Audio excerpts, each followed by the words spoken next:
This is Audible. Audio Renaissance presents The Six Pillars of Self-Esteem by Nathaniel Branden, read by the author. Hello. My purpose in this program is to identify the most important factors on which self-esteem depends. If self-esteem is the health of the mind, then few subjects are of comparable urgency. The turbulence of our times demands strong selves with a clear sense of identity, competence, and worth. With a breakdown of cultural consensus, an absence of worthy role models, little in the public arena to inspire our allegiance, and disorientingly rapid change a permanent feature of our lives, with all that, it is a dangerous moment in history not to know who we are or not to trust ourselves. The stability we cannot find in the world, we must create within our own persons. To face life with low self-esteem is to be at a severe disadvantage. These considerations are part of my motivation in writing this program, which in essence consists of my answers to 4 questions. What is self-esteem? Why is self-esteem important? What can we do to raise the level of our self-esteem? What role do others play in influencing our self-esteem? Self-esteem is shaped by both internal and external factors. By internal, I mean factors residing within or generated by the individual, ideas or beliefs, practices or behaviors. By external, I mean factors in the environment, such as messages verbally or non-verbally transmitted, or experiences evoked by parents, teachers, significant others, organizations, and culture. I examine self-esteem from the inside and the outside. What is the contribution of the individual to his or her self-esteem, and what is the contribution of other people? I first lectured on self-esteem and its impact on love, work, and the struggle for happiness in the late 1950s, and published my first articles on the subject in the 1960s. The challenge then was to gain public understanding of its importance. Self-esteem was not yet an expression in widespread use. Today, the danger may be that the idea has become fashionable. It is on everyone's tongue, which is not to say that it is better understood. Yet if we are unclear about its precise meaning and about the specific factors its successful attainment depends on, if we are careless in our thinking, or succumb to the oversimplifications and sugar-coatings of pop psychology, then the subject will suffer a fate worse than being ignored. It will become trivialized. In working with self-esteem, we need to be aware of 2 dangers.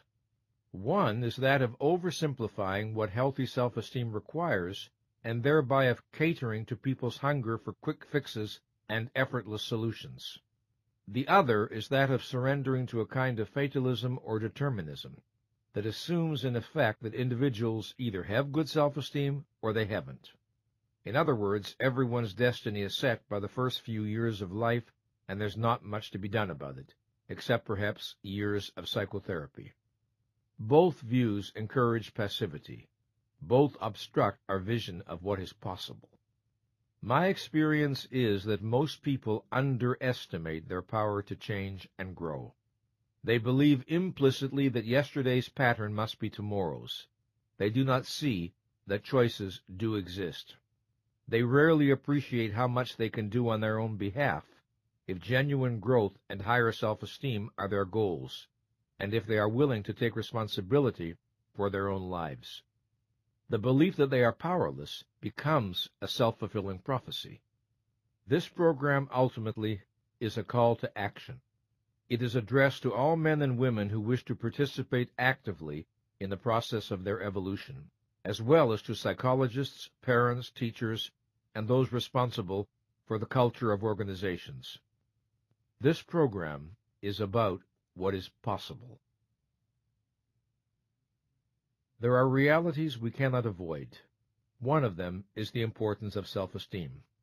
Regardless of what we do or do not admit, we cannot be indifferent to our self-evaluation. However, we can run from this knowledge if it makes us uncomfortable.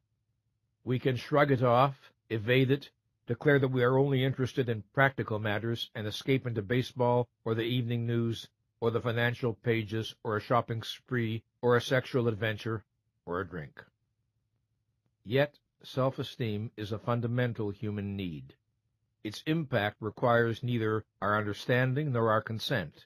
It works its way within us, with or without our knowledge.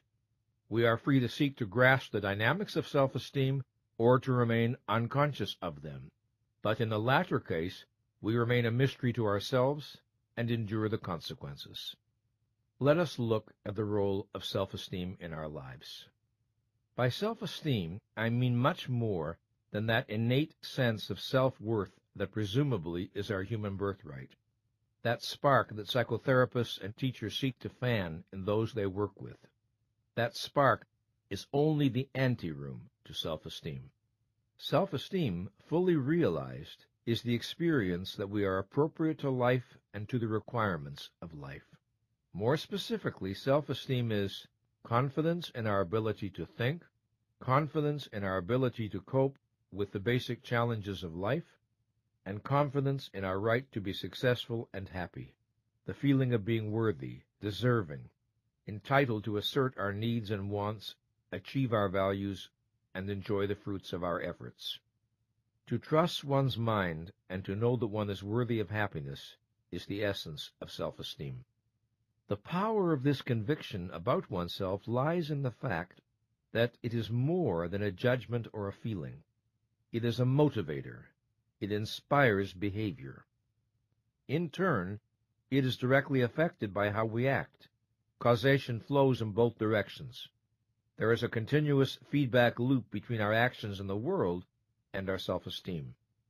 If I trust my mind and judgment, I am more likely to operate as a thinking being. Bringing appropriate awareness to my activities, my life works better. This reinforces trust in my mind. If I distrust my mind, I am more likely to be mentally passive. When my actions lead to disappointing or painful results, I feel justified in distrusting my mind. With high self-esteem, I am more likely to persist in the face of difficulties. With low self-esteem, I am more likely to give up, or go through the motions of trying without really giving my best. If I persevere, the likelihood is that I will succeed more often than I fail. If I don't, the likelihood is that I will fail more often than I succeed. Either way, my view of myself will be reinforced. If I respect myself and require that others deal with me respectfully, I send out signals and behave in ways that increase the likelihood that others will respond appropriately. When they do, I am reinforced and confirmed in my initial belief. If I lack self-respect and accept discourtesy, abuse, or exploitation from others as natural, I unconsciously transmit this, and some people will treat me at my self-estimate. When this happens, and I submit to it, my self-respect deteriorates still more. The value of self-esteem lies not merely in the fact that it allows us to feel better, but that it allows us to live better, to respond to challenges and opportunities more resourcefully and more appropriately.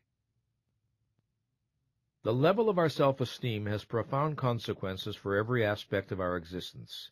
How we operate in the workplace, how we deal with people, how high we are likely to rise, how much we are likely to achieve. In the personal realm, it helps determine with whom we are likely to fall in love, how we interact with our spouse, children, and friends, and what level of personal happiness we attain. There are positive correlations between healthy self-esteem and a variety of other traits that bear directly on our capacity for achievement and for happiness. Healthy self-esteem correlates with rationality, realism, intuitiveness, creativity, independence, flexibility, ability to manage change, willingness to admit and correct mistakes, benevolence, and cooperativeness. Poor self-esteem correlates with irrationality, blindness to reality, rigidity, fear of the new and unfamiliar, inappropriate conformity or inappropriate rebelliousness, defensiveness, over-compliant or over-controlling behavior, and fear of or hostility toward other people. High self-esteem seeks the challenge and stimulation of worthwhile and demanding goals. Low self-esteem seeks the safety of the familiar and undemanding. The more solid our self-esteem, the better equipped we are to cope with troubles that arise in our personal lives or in our careers. And the quicker we are to pick ourselves up after a fall, the more energy we have to begin anew. The higher our self-esteem, the more ambitious we tend to be, not necessarily in a career or financial sense, but in terms of what we hope to experience in life, emotionally, intellectually, creatively, spiritually. The lower our self-esteem, the less we aspire to, and the less we are likely to achieve. Either path tends to be self-reinforcing and self-perpetuating. The higher our self-esteem, the stronger the drive to express ourselves, reflecting the sense of richness within. The lower our self-esteem, the more urgent the need to quote-unquote prove ourselves, or to forget ourselves by living mechanically and unconsciously. The higher our self-esteem, the more open, honest, and appropriate our communications are likely to be, because we believe our thoughts have value and therefore we welcome rather than fear clarity. The lower our self-esteem, the more muddy, evasive, and inappropriate our communications are likely to be because of uncertainty about our own thoughts and feelings and our anxiety about the listener's response. The healthier our self-esteem, the more inclined we are to treat others with respect, benevolence, goodwill, and fairness, since we do not tend to perceive them as a threat, and since self-respect is the foundation of respect for others. We tend to feel most comfortable, most at home, with persons whose self-esteem level resembles our own. Opposites may attract about some issues, but not this one. High self-esteem individuals tend to be drawn to high self-esteem individuals. We do not see a passionate love affair, for example, between persons at opposite ends of the self-esteem continuum, just as we are not likely to see a passionate romance between intelligence and stupidity. Note that I am speaking of passionate love, not a brief infatuation or sexual episode which can operate by a different set of dynamics. Medium self-esteem individuals are typically attracted to medium self-esteem individuals. Low self-esteem seeks low self-esteem in others. Not consciously, of course, but by the logic of that which leads us to feel we have encountered a soulmate. The most disastrous relationships are those between persons who think poorly of themselves. The union of two abysses does not produce a height. It is not difficult to see the importance of self-esteem to success in the arena of intimate relationships.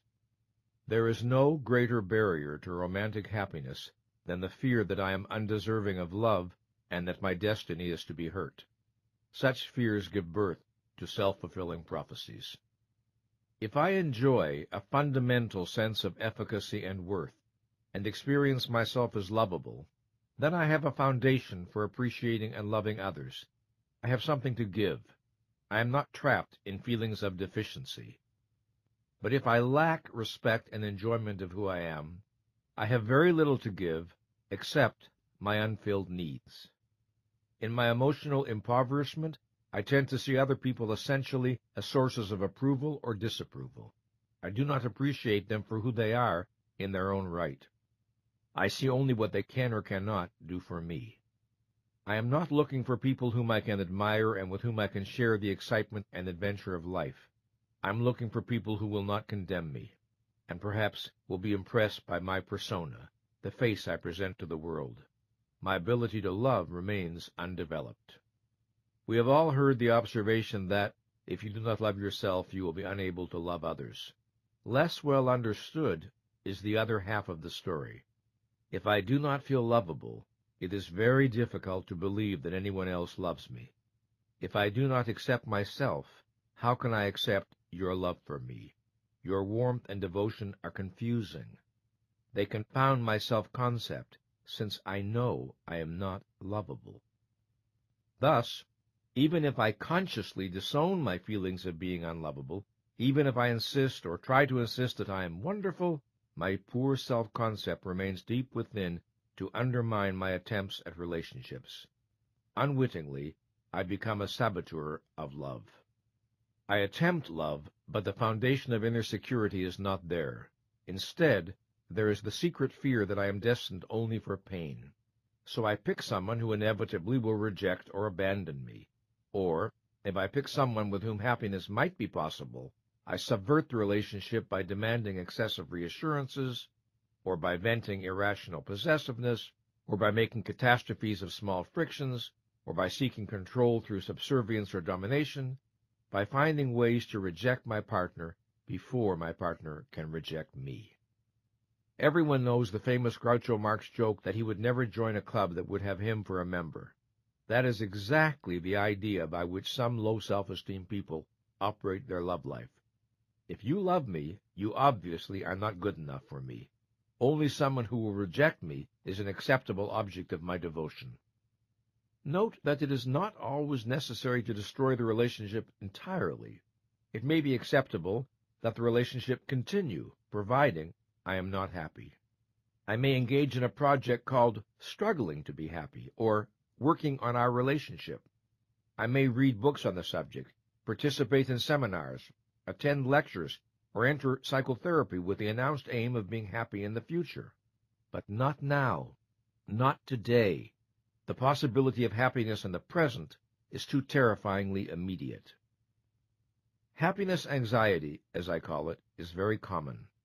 Happiness can activate internal voices saying, I don't deserve this, or it will never last, or I'm riding for a fall, or I'm killing my mother or father by being happier than they ever were, or happiness is only an illusion, or nobody else is happy, so why should I be?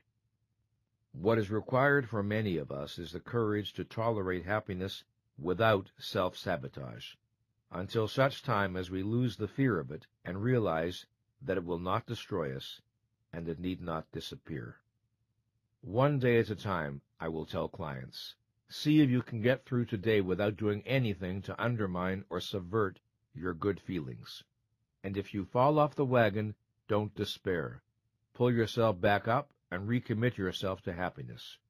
Such perseverance is self-esteem building. Self-esteem creates a set of implicit expectations about what is possible and appropriate to us.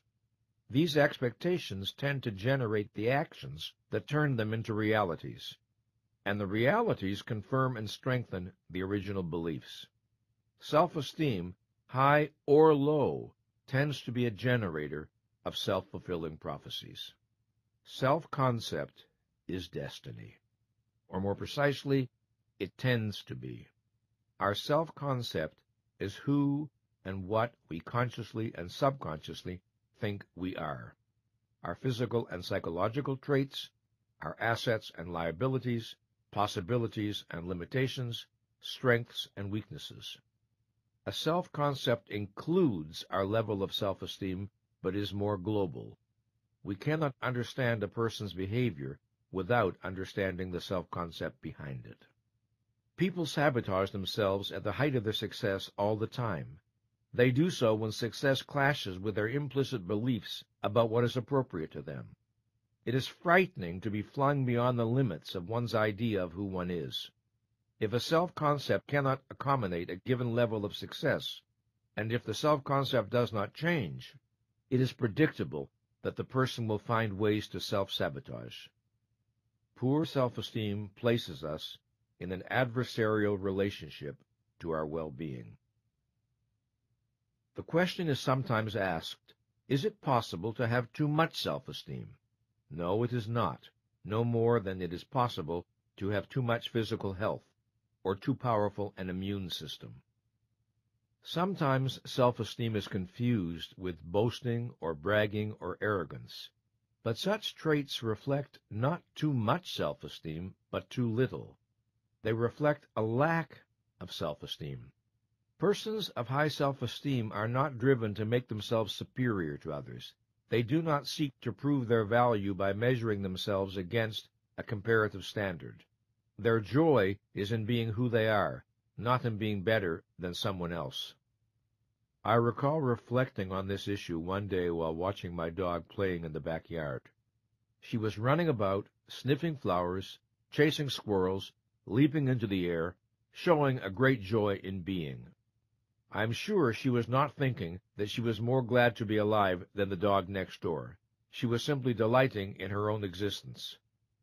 That image captures something essential of how I understand the experience of healthy self-esteem. People with troubled self-esteem are often uncomfortable in the presence of those with higher self-esteem. They may feel resentful and declare they have too much self-esteem, but what they are really making is a statement about themselves. The sad truth is, whoever is successful in this world runs the risk of being a target. People of low achievement often envy and resent people of high achievement. Those who are unhappy often envy and resent those who are happy. And those of low self-esteem sometimes like to talk about the danger of having, as they put it, too much self-esteem. A poor self-esteem does not mean that we will necessarily be incapable of achieving any real values. Some of us may have the talent, energy, and drive to achieve a great deal, in spite of feelings of inadequacy or unworthiness.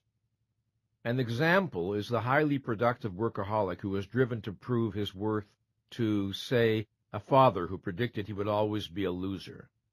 But a poor self-esteem does mean that we will be less effective and less creative than we have the power to be, and it means that we will be crippled in our ability to find joy in our achievements. Nothing we do will ever feel like enough. If my aim is to prove I am enough, the project goes on to infinity, because the battle was already lost on the day I conceded the issue was debatable. So it is always one more victory, one more promotion, one more sexual conquest, one more company, one more piece of jewelry, a larger house, a more expensive car, another award, yet the void within remains unfilled. In today's culture, some frustrated people who hit this impasse announce that they have decided to pursue a spiritual path and renounce their egos. This enterprise is doomed to failure. An ego, in the mature and healthy sense, is precisely what they have failed to attain. They dream of giving away what they do not possess. No one can successfully bypass the need for self-esteem. A word of caution. If one error is to deny the importance of self-esteem, another is to claim too much for it. In their enthusiasm, some writers today seem to suggest that a healthy sense of self-value is all we need to assure happiness and success. The matter is more complex than that. A well-developed sense of self is a necessary condition of our well-being, but not a sufficient condition. Its presence does not guarantee fulfillment, but its lack guarantees some measure of anxiety, frustration, or despair. Self-esteem is not a substitute for a roof over one's head or food in one's stomach, but it increases the likelihood that one will find a way to meet such needs. Self-esteem is not a substitute for the knowledge and skills one needs to operate effectively in the world, but it increases the likelihood that one will acquire them. The survival value of self-esteem is especially evident today. We have reached a moment in history when self-esteem, which has always been a supremely important psychological need, has also become a supremely important economic need. It is the attribute imperative for adaptiveness to an increasingly complex, challenging, and competitive world. In the past few decades, the United States has shifted from a manufacturing society to an information society. We now live in a global economy characterized by rapid change, accelerating scientific and technological breakthroughs, and an unprecedented level of competitiveness. These developments create demands for higher levels of education and training than were required of previous generations. Everyone acquainted with business culture knows this. What is not understood is that these developments also create new demands on our psychological resources. Specifically, these developments ask for a greater capacity for innovation, self-management, personal responsibility, and self-direction. A modern business can no longer be run by a few people who think and many people who just do what they are told. Today, organizations need not only an unprecedentedly higher level of knowledge and skill among all those who participate, but also a higher level of independence, self-reliance, self-trust, and the capacity to exercise initiative. In a word, self-esteem. The challenge extends further than the world of business. We are freer than any generation before us to choose our own religion, philosophy, or moral code, to adopt our own lifestyle, to select our own criteria for the good life. We no longer have unquestioning faith in tradition. We no longer believe that government will lead us to salvation, nor church, nor labor unions, nor big organizations of any kind. We have more choices and options than ever before in every area. Frontiers of limitless possibilities now face us in whatever direction we look. To be adaptive in such an environment, we have a greater need for personal autonomy. This is because there is no widely accepted code of values and rituals to spare us the challenge of individual decision-making. We must learn to think for ourselves, to cultivate our own resources, and to take responsibility for the choices, values, and actions that shape our lives. The greater the number of choices and decisions we need to make at a conscious level, the more urgent our need for self-esteem. Self-esteem has two interrelated components. One is a sense of basic confidence in the face of life's challenges. This is self-efficacy. The other is a sense of being worthy of happiness. This is self-respect. Self-efficacy means confidence in the functioning of my mind, in my ability to think, understand, learn, choose, and make decisions. It means confidence in my ability to understand the facts of reality that fall within the sphere of my interests and needs. It means self-trust and self-reliance. Self-respect means assurance of my value. It means an affirmative attitude toward my right to live and to be happy. It means comfort in appropriately asserting my thoughts, wants, and needs. It means the feeling that joy and fulfillment are my natural birthright. We will need to consider these two ideas in more detail, but for the moment consider the following. If an individual felt inadequate to face the challenges of life, if an individual lacked fundamental self-trust, confidence in his or her mind, we would recognize a self-esteem deficiency, no matter what other assets he or she possessed. Or, if an individual lacked a basic sense of self-respect, felt unworthy or undeserving of the love or respect of others, unentitled to happiness, fearful of asserting thoughts, wants, or needs, again, we would recognize a self-esteem deficiency, no matter what other positive attributes he or she exhibited. Self-efficacy and self-respect are the dual foundations of healthy self-esteem. Absent either one, self-esteem is impaired. They are the defining characteristics of self-esteem. Within a given person, there will be inevitable fluctuations in self-esteem levels, much as there are fluctuations in all psychological states. We need to think in terms of a person's average level of self-esteem. While we sometimes speak of self-esteem as a conviction about oneself, it is more accurate to speak of it as a disposition to experience oneself a particular way. What way? Let me sum it up in a formal, precise definition. Self-esteem is the disposition to experience oneself as competent to cope with the basic challenges of life and as worthy of happiness. Now, the value of a precise definition is that it allows us to distinguish a particular aspect of reality from all others so that we can think about it and work with it with clarity and focus. If we wish to know what self-esteem depends on, how to nurture it in our children, support it in schools, encourage it in organizations, strengthen it in psychotherapy, or develop it in ourselves, we need to know what precisely we are aiming at. We are unlikely to hit a target we cannot see. If our idea of self-esteem is vague, the means we adopt to build it will reflect this vagueness. Am I suggesting that the definition of self-esteem I offer is written in stone and can never be improved on? Not at all. Definitions are contextual. They relate to a given level of knowledge. As knowledge grows, definitions tend to become more precise. I may find a better, clearer, more exact way to capture the essence of the concept during my lifetime, or perhaps someone else may. But within the context of the knowledge we now possess, I can think of no alternative formulation that identifies with more precision the unique aspect of human experience we are exploring. To have high self-esteem, then, is to feel confidently appropriate to life.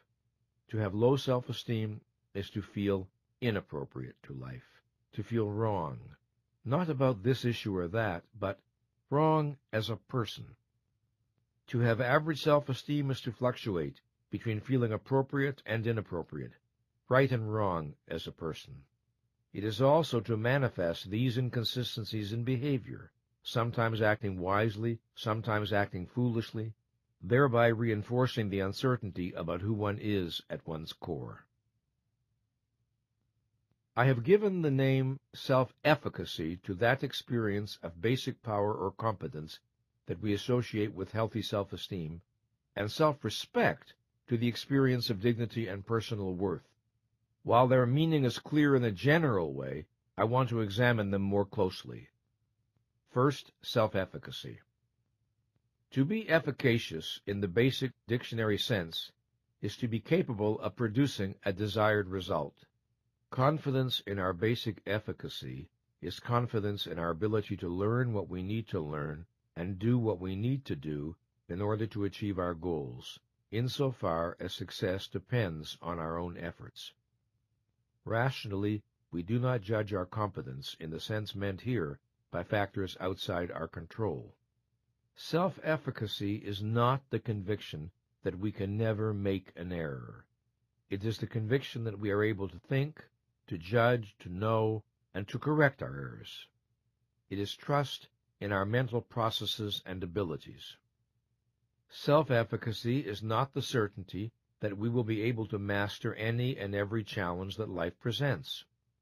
It is the conviction that we are capable in principle of learning what we need to learn, and that we are committed to doing our rational and conscientious best to master the tasks and challenges entailed by our values. Self-efficacy is deeper than confidence in our specific knowledge and skills based on past successes and accomplishments, although it is clearly nurtured by them. It is confidence in what made it possible for us to acquire knowledge and skills and to achieve successes. It is confidence in our ability to think, confidence in our consciousness and how we choose to use it. Again, it is trust in our processes, and as a consequence, a disposition to expect success for our efforts. The distinction between trust in our processes and trust in some particular area of knowledge is of the highest importance in virtually every sphere of endeavor. In a world in which the total of human knowledge is doubling about every 10 years, our security can rest only on our ability to learn. No one can expect to be equally competent in all areas, and no one needs to be. Our interests, values, and circumstances determine the areas in which we are likely to concentrate. Now let's consider the second component of self-esteem, self-respect. Just as self-efficacy entails the expectation of success as natural, so self-respect entails the expectation of friendship, love, and happiness as natural, as a result of who we are and what we do. We can isolate the two components conceptually for the sake of analysis, but in the reality of our daily experience they constantly overlap and involve each other. Self-respect is the conviction of our own value. It is not the delusion that we are perfect or superior to everyone else. It is not comparative or competitive at all. It is the conviction that our life and well-being are worth acting to support, protect, and nurture, that we are good and worthwhile and deserving of the respect of others, and that our happiness and personal fulfillment are important enough to work for. To appreciate why our need for self-respect is so urgent, consider this. To live successfully, we need to pursue and achieve values. To act appropriately, we need to value the beneficiary of our actions. we need to consider ourselves worthy of the rewards of our actions. Absent this conviction, we will not know how to take care of ourselves, protect our legitimate interests, satisfy our needs, or enjoy our own achievements. Thus, our experience of self-efficacy also will be impaired. If we respect ourselves, we tend to act in ways that confirm and reinforce this respect, such as requiring others to deal with us appropriately. If we wish to raise the level of our self-respect, we need to act in ways that will cause it to rise, and this begins with a commitment to the value of our own person. The need to see ourselves as good is the need to experience self-respect. It emerges very early. As we develop from childhood, we progressively become aware of the power to choose our actions. We become aware of our responsibility for the choices we make. We acquire our sense of being a person. We experience a need to feel that we are right as a person, right in our characteristic way of functioning. This is the need to feel that we are good. The level of our self-esteem is not set once and for all in childhood. It can grow as we mature, or it can deteriorate. There are people whose self-esteem was higher at the age of 10 than at the age of 60, and the reverse is also true. Self-esteem can rise and fall and rise again over the course of a lifetime. Mine certainly has. I can think back over my history and observe changes in the level of my self-esteem that reflect choices I made in the face of particular challenges. I can recall instances when I made choices I am proud of and others I bitterly regret, choices that strengthened my self-esteem and others that lowered it. We all can. With regard to choices that lower self-esteem, I think of times when I was unwilling to see what I saw and know what I knew, times when I needed to raise awareness and instead I lowered it, times when I needed to examine my feelings and instead I disowned them, times when I needed to announce a truth and instead I clung to silence, times when I needed to walk away from a relationship that was harming me and instead I struggled to preserve it, times when I needed to stand up for my deepest feelings and assert my deepest needs, and instead I waited for a miracle to deliver me.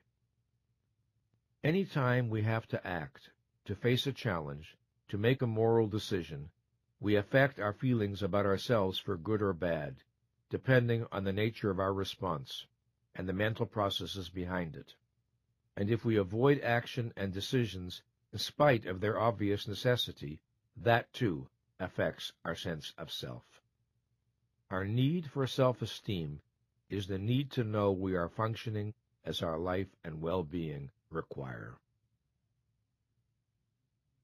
What does self-esteem look like? There are some fairly simple and direct ways in which self-esteem manifests itself in ourselves and in others.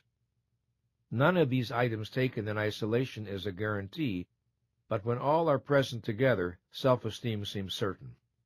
Self-esteem expresses itself in a face, manner, and way of talking and moving that projects the pleasure one takes in being alive.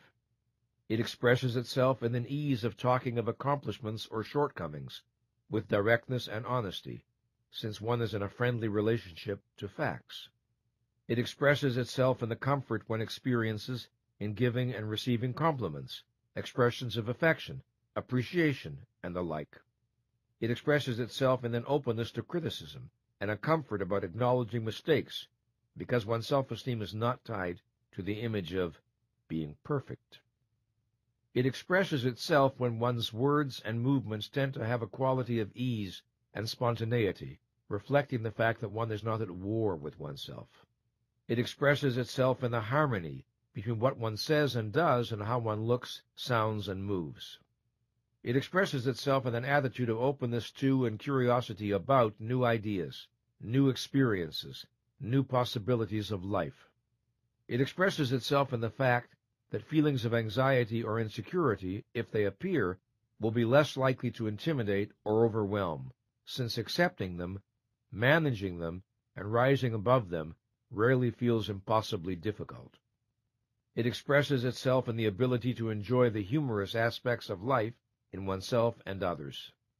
It expresses itself in one's flexibility in responding to situations and challenges, since one trusts one's mind and does not see life as doom or defeat. It expresses itself in one's comfort with assertive behavior in oneself and others. It expresses itself in an ability to preserve a quality of harmony and dignity under conditions of stress.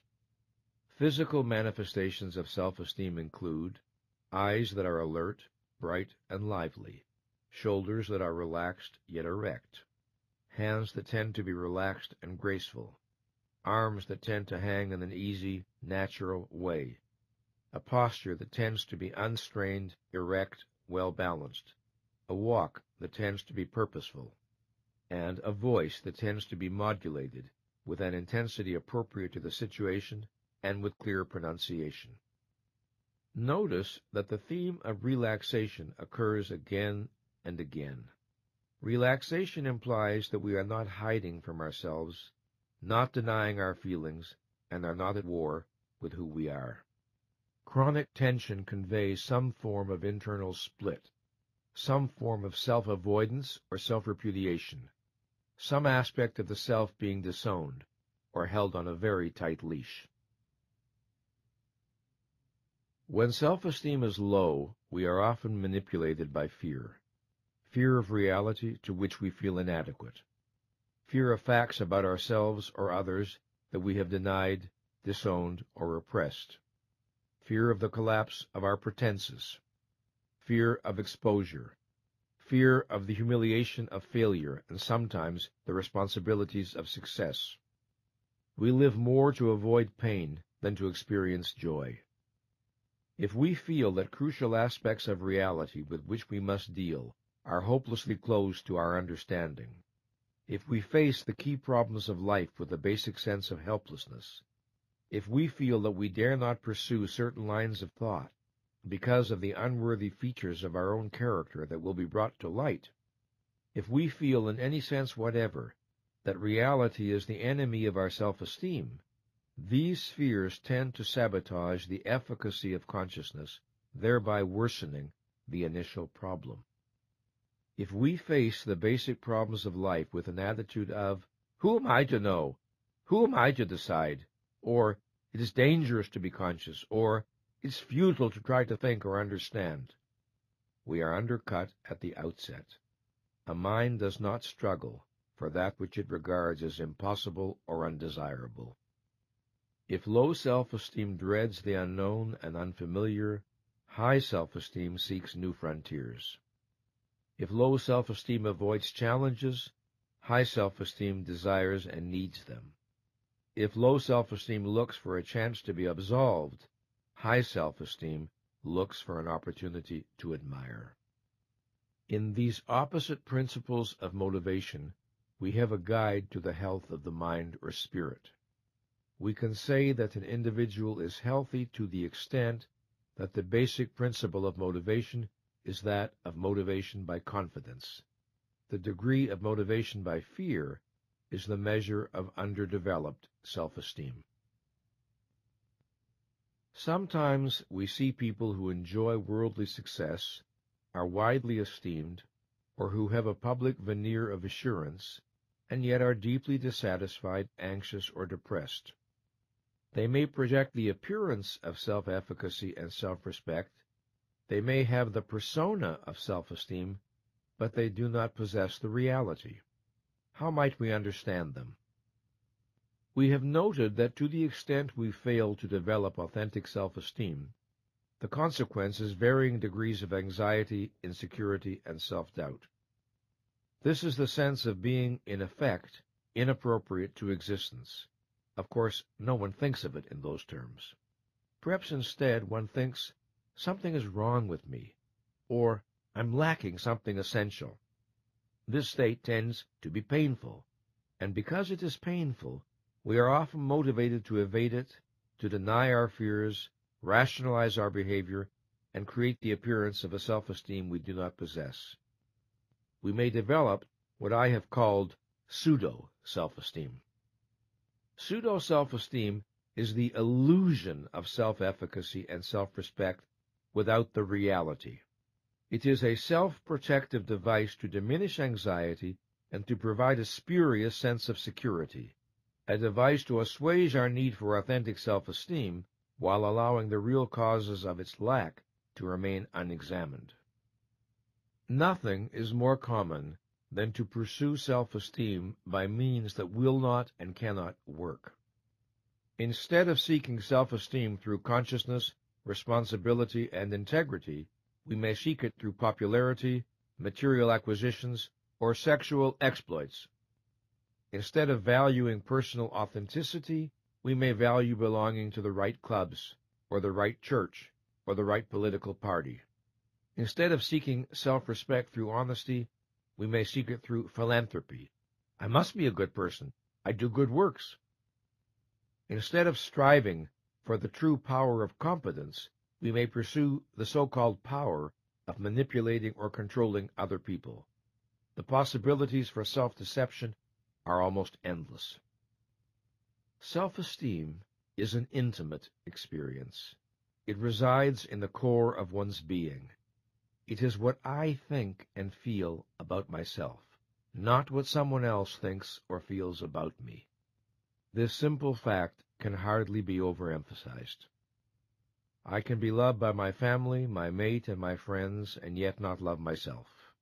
I can be admired by my associates, and yet regard myself as worthless. I can project an image of assurance and poise that fools almost everyone, and yet secretly tremble with a sense of my inadequacy. I can fulfill the expectations of others, and yet fail my own. I can win every honor, and yet feel I have accomplished nothing. I can be adored by millions, and yet wake up each morning with a sickening sense of fraudulence and emptiness. The tragedy of many people's lives is that they look for self-esteem in every direction except within, and so they fail in their search. The ultimate source of self-esteem is and can only be internal, in what we do, not what others do. When we seek it in externals, we invite tragedy. I do not wish to suggest that a psychologically healthy person is unaffected by the feedback he or she receives from others. We are social beings, and others certainly contribute to our self-perceptions. But there are immense differences among people in the relative importance to their self-esteem of the feedback they receive.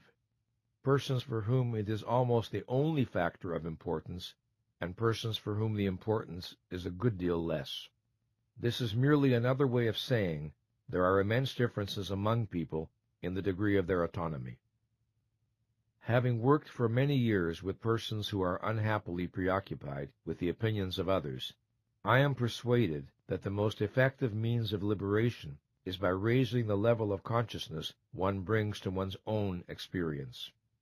The more one turns up the volume on one's inner signals, the more external signals tend to recede into proper balance.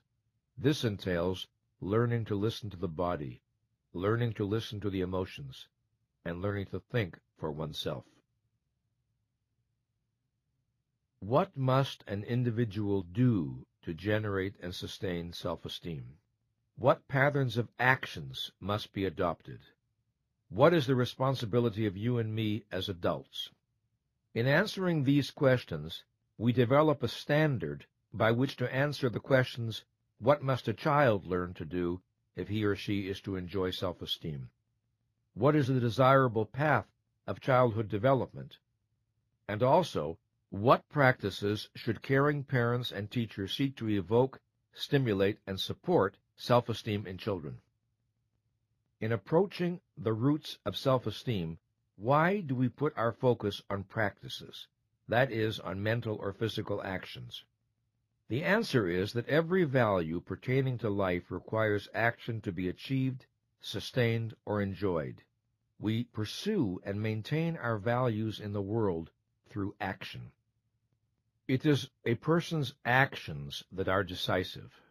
What determines the level of self-esteem is what the individual does within the context of his or her knowledge and values.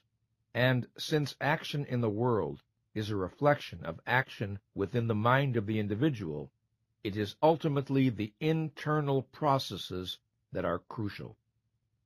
We shall see that the 6 pillars of self-esteem, the practices indispensable to the health of the mind and the effective functioning of the person, are all operations of consciousness. All involve choices. They are choices that confront us every hour of our existence. Note that practice, the term practice, implies a discipline of acting in a certain way over and over again consistently. It is not action by fits and starts, or even an appropriate response to a crisis. Rather, it is a way of operating day by day in big issues and small, a way of behaving that is also a way of being. Since self-esteem is a consequence, a product of internally generated practices, we cannot work on self-esteem directly, neither our own nor anyone else's. We must address ourselves to the source. If we understand what these internal practices are, we can commit to initiating them within ourselves and to dealing with others in such a way as to facilitate or encourage them to do likewise. To encourage self-esteem in the schools or in the workplace, for instance, is to create a climate that supports and reinforces the practices that strengthen self-esteem. What then does healthy self-esteem depend on? What are the practices of which I speak? I will name 6 that are demonstrably crucial. I call them the 6 pillars of self-esteem. It will not be difficult to see why any improvements in these practices generate unmistakable benefits. Once we understand these practices, we have the power to choose them, to work on integrating them into our way of life. The power to do so is the power to raise the level of our self-esteem, from whatever point we may be starting, and however difficult the project may be in the early stages. One does not have to attain perfection in these practices. One only needs to raise one's average level of performance to experience growth in self-efficacy and self-respect. I have often witnessed the most extraordinary changes in people's lives as a result of relatively small improvements in these practices. In fact, I encourage clients to think in terms of small steps rather than big ones, because big ones can intimidate and paralyze. Small ones seem more attainable, and one small step leads to another. Here are the 6 pillars of self-esteem. 1. The practice of living consciously. 2. The practice of self-acceptance. 3. The practice of self-responsibility. 4. The practice of self-assertiveness. 5. The practice of living purposefully. 6. The practice of personal integrity. Let's now examine each of them in turn. The first pillar of self-esteem is the practice of living consciously.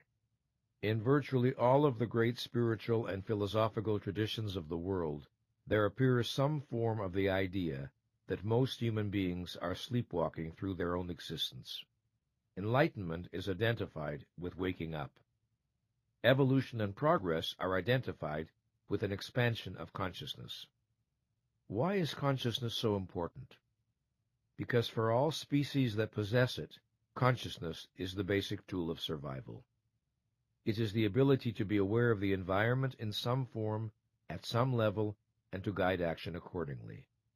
I use consciousness here in its primary meaning, that is, the state of being conscious or aware of some aspect of reality. To the distinctively human form of consciousness, with its capacity for concept formation and abstract thought, we give the name mind. We are beings for whom consciousness at the conceptual level is volitional. This means that the design of our nature contains some extraordinary options, that of seeking awareness, or not bothering, or actively avoiding it, that of seeking truth, or not bothering, or actively avoiding it, that of focusing our mind, or not bothering, or choosing to drop to a lower level of consciousness. This capacity for self-management is our glory and at times our burden. If we do not bring an appropriate level of consciousness to our activities, if we do not live mindfully, the inevitable penalty is a diminished sense of self-efficacy and self-respect. We cannot feel competent and worthy while conducting our lives in a mental fog. Our mind is our basic tool of survival. Betray it, and self-esteem suffers. Through the thousands of choices we make between thinking and non-thinking, being responsible toward reality or evading it, we establish a sense of the kind of person we are. Consciously, we rarely remember these choices, but deep in our psyche they are added up, and the sum is that experience we call self-esteem. Self-esteem is the reputation we acquire with ourselves. We are not all equal in intelligence, but intelligence is not the issue. The principle of living consciously is unaffected by degrees of intelligence. To live consciously means to seek to be aware of everything that bears on our actions, purposes, values, and goals. Seek to the best of our ability, whatever that ability may be, and then to behave in accordance with that which we see and know. This last point bears emphasis. Consciousness that is not translated into appropriate action is a betrayal of consciousness. Living consciously means more than seeing and knowing. It means acting on what one sees and knows. Thus, I can recognize that I have been unfair and hurtful to my child or my spouse or my friend, and I need to make amends. But I don't want to admit I made a mistake, so I procrastinate, claiming that I am still thinking about the situation. This is the opposite of living consciously. At a fundamental level, it is an avoidance of consciousness. Living consciously is living responsibly toward reality. We do not necessarily have to like what we see, but we recognize that wishes or fears or denials do not alter facts. If I desire a new outfit, but need the money for rent, my desire does not transform reality and make the purchase rational. If a statement is true, my denying it will not make it false. When we live consciously, we do not confuse the subjective with the objective. We do not imagine that our feelings are an infallible guide to truth. We can learn from our feelings, to be sure, and they may even point us in the direction of important facts, but this will entail the participation of reason. Let us look more closely at what the practice of living consciously includes. Living consciously entails a mind that is active rather than passive, an intelligence that takes joy in its own function, being in the moment without losing the wider context, reaching out toward relevant facts rather than withdrawing from them, being concerned to distinguish among facts, interpretations, and emotions, noticing and confronting any impulses to avoid or deny painful or threatening realities, being concerned to know where I am relative to my various goals and projects, and whether I am succeeding or failing, being concerned to know if my actions are in alignment with my purposes, searching for feedback from the environment so as to adjust or correct my course when necessary, persevering in the attempt to understand in spite of difficulties, being receptive to new knowledge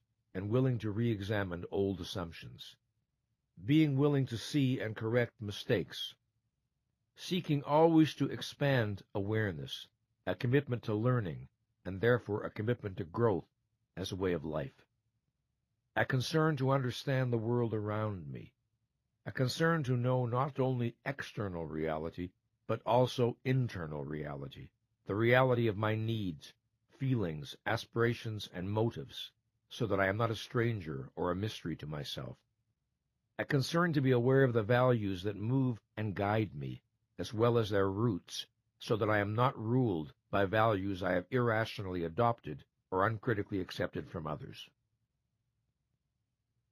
All of us can look back over our life and think of times when we did not bring to some concern as much consciousness as was needed.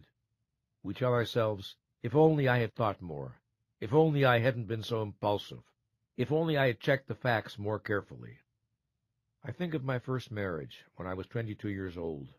I think of all the signs that we were making a mistake, the numerous conflicts between us, the incompatibilities in some of our values, the ways in which, at the core, we were not each other's type. Why, then, did I proceed? Because of our shared commitment to certain ideas and ideals? Because of sexual attraction? Because I desperately wanted to have a woman in my life? Because she was the first person from whom I did not feel alienated, and I lacked confidence that another would come along? Because I naively imagined that marriage could solve all the problems between us? There were reasons, to be sure. Still, if someone had said to me, or if I had somehow thought to say to myself, if you were to bring a higher level of consciousness to your relationship with Barbara and to do so steadily, day after day, what do you suppose might happen? If I had said that, I have to wonder what I might have been led to come to grips with. To a mind that is receptive, so simple yet provocative a question can have astonishing potency. The fact was, I examined neither the feelings driving me toward marriage nor the feelings signaling danger. I did not confront the logical and obvious questions. Why marry now? Why not wait until more is resolved between you? And because of what I did not do, my self-esteem suffered a subtle wound, although it would be years before I fully understood this. There is an exercise that I give to therapy clients today that I wish I had known about then. The course of my life over the next decade or so might have been different if for 2 weeks I sat at my desk each morning and wrote the following incomplete sentence in my notebook. If I bring a higher level of consciousness to my relationship with Barbara, if I had then written 6 to 10 endings as rapidly as I could, without rehearsing, censoring, planning, or thinking, I would have found myself making more and more conscious, explicit, and inescapable all the deep reservations I had about this relationship, as well as my process of avoidance and denial. I have given this exercise to clients who are confused or conflicted about some relationship, and the result almost invariably is major clarification. Sometimes the relationship radically improves, sometimes it ends. Had I known to use this technique, I would have had to face the fact that loneliness was driving me more than admiration. If Barbara had done a similar exercise, she would have realized that she was no more rational than I in what we were preparing to do. Whether we would have had the courage and wisdom to stay at this higher level of awareness is something I can only speculate about now. Judging from the experience of my clients, it would have been extraordinarily difficult for us to persist blindly on our course, because we would no longer have been blind, and opening one door clears the way to opening another, and then another. In the course of this program, I will give you suggestions for sentence completion exercises. Sentence completion work is a deceptively simple, yet uniquely powerful tool for raising self-understanding, self-esteem, and personal effectiveness. It rests on the premise that all of us have more knowledge than we normally are aware of. Sentence completion is a tool for accessing and activating these hidden resources. The essence of this procedure is to write an incomplete sentence, called a stem sentence, and to keep adding different endings to it. The sole requirement is that each ending be a grammatical completion of the sentence. We want a minimum of 6 endings, and 10 is plenty. There are 2 ways to approach this. You may want to have a pen and paper handy and do these exercises in the course of the program as you hear them, or you may want to first listen to the tape in its entirety to get the overall flow, then return to the exercises at your leisure. Do whatever works best for you. Here's what's important. Work as rapidly as possible. No pauses to quote-unquote think. No worrying if any particular ending is true, reasonable, or significant. Any ending is fine. Just keep going. When doing sentence completion this way, we work with a notebook, typewriter, or computer. An alternative is to do the sentence completions into a tape recorder. in which case you keep repeating the stem sentence into a recorder, each time completing it with a different ending. You play the work back later to reflect on it. How might we use the technique to facilitate the process of learning to live more consciously? First thing in the morning, before proceeding to the day's business, sit down and write the following sentence stem. Living consciously to me means. Then, as rapidly as possible, without pausing for reflection, write at least half a dozen endings for that. Do not worry if your endings are literally true, make sense, or are profound. Write anything, but write something.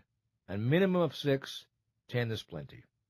As an example of how it might go, perhaps you'll write, living consciously to me means really listening to my children, being in the present, remembering the things I've got to do today, noticing the emotional mood of my spouse and children, thinking about the consequences of my actions, thinking about my choices and decisions before I translate them into action, noticing how I'm affected by things people say or do, noticing how other people are affected by things I say or do, and so on. When you're done, go on to the next stem, which is, if I bring 5% more awareness to my activities today, and when you've done that, go on to this stem. If I pay more attention to how I deal with people today, and finally, if I bring 5% more awareness to my most important relationships today, when you're finished, proceed with your day's business.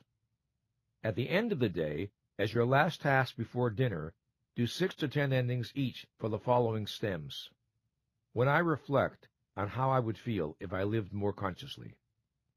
When I reflect on what happens when I bring 5% more awareness to my activities. When I reflect on what happens when I bring 5% more awareness to my most important relationships. Do this exercise every day, Monday through Friday, for the first week. Do not read what you wrote the day before. Naturally, there will be many repetitions, but also new endings will inevitably occur. You are energizing all of your psyche to work for you. An average session should not take longer than 10 minutes. If it takes much longer, you are thinking too much. Sometime each weekend, reread what you have written for the week, and then write a minimum of 6 endings for this stem. If any of what I have been writing this week is true, it might be helpful if In doing this work, the ideal is to empty your mind of any expectations concerning what will happen or what is supposed to happen. Do not impose any demands on the situation. Try to empty your mind of expectations. Do the exercise, go about your day's activities, and merely notice any differences in how you feel or how you operate. You will discover that you have set in motion forces that make it virtually impossible for you to avoid operating more consciously. In addition to my psychotherapy practice, I conduct weekly ongoing self-esteem groups where many of my self-esteem building strategies are continually tested. Sentence completion exercises have proven to be powerful in quietly and gently generating change. No one has ever done this particular consciousness exercise for a month or two without showing signs of operating at a higher level of awareness in the conduct of daily life. The exercise is an adrenaline shot into the psyche. After you have worked with these stems for, say, 2 weeks, you will acquire a sense of how the procedure works. Then you can begin to use other stems to help raise your awareness with regard to particular issues of concern.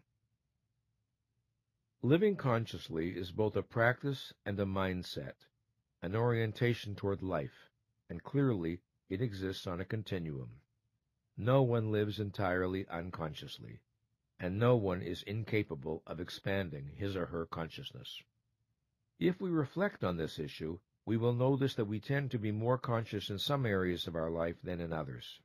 I have worked with athletes and dancers who are exquisitely aware of the slightest nuances within their bodies, and yet who are quite unaware of the meaning of many of their emotions. We all know people who are brilliantly conscious in the area of work, and are catastrophes of unconsciousness in their personal relationships. The ways we know what area of our life needs more awareness are usually fairly obvious. We look at the area where our life is working least satisfactorily. We notice where the pains and frustrations are. We observe where we feel least effective. If we are willing to be honest, this is not a difficult task.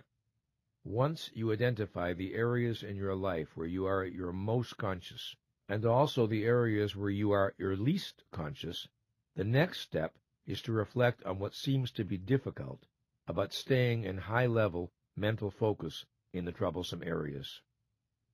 You might find it stimulating to consider the following questions. If you choose to be more conscious at work, what might you do differently? If you choose to be more conscious in your most important relationships, what might you do differently? If you choose to pay more attention to how you deal with people, associates, employees, customers, spouse, children, or friends, what might you do differently? If you feel fear or reluctance to expand consciousness in any of these areas, what are the imagined negatives you are avoiding? If, without self-reproach, you bring more consciousness to your fears or reluctance, what might you notice?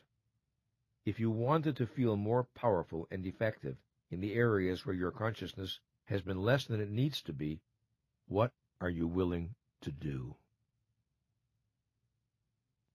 The second pillar of self-esteem is the practice of self-acceptance. Without self-acceptance, self-esteem is impossible. In fact, it is so intimately bound up with self-esteem that one sometimes sees the two ideas confused. Yet they are different in meaning, and each needs to be understood in its own right. Whereas self-esteem is something we experience, self-acceptance is something we do. To be self-accepting is to be on my own side, to be for myself. In the most fundamental sense, self-acceptance refers to an orientation of self-value and self-commitment that derives from the fact that I am alive and conscious. As such, it is more primitive than self-esteem. It is a pre-rational, pre-moral act of self-affirmation. It is a kind of natural egoism that is the birthright of every human being. Some people are self-rejecting at so deep a level that no growth work can ever begin until and unless this problem is addressed.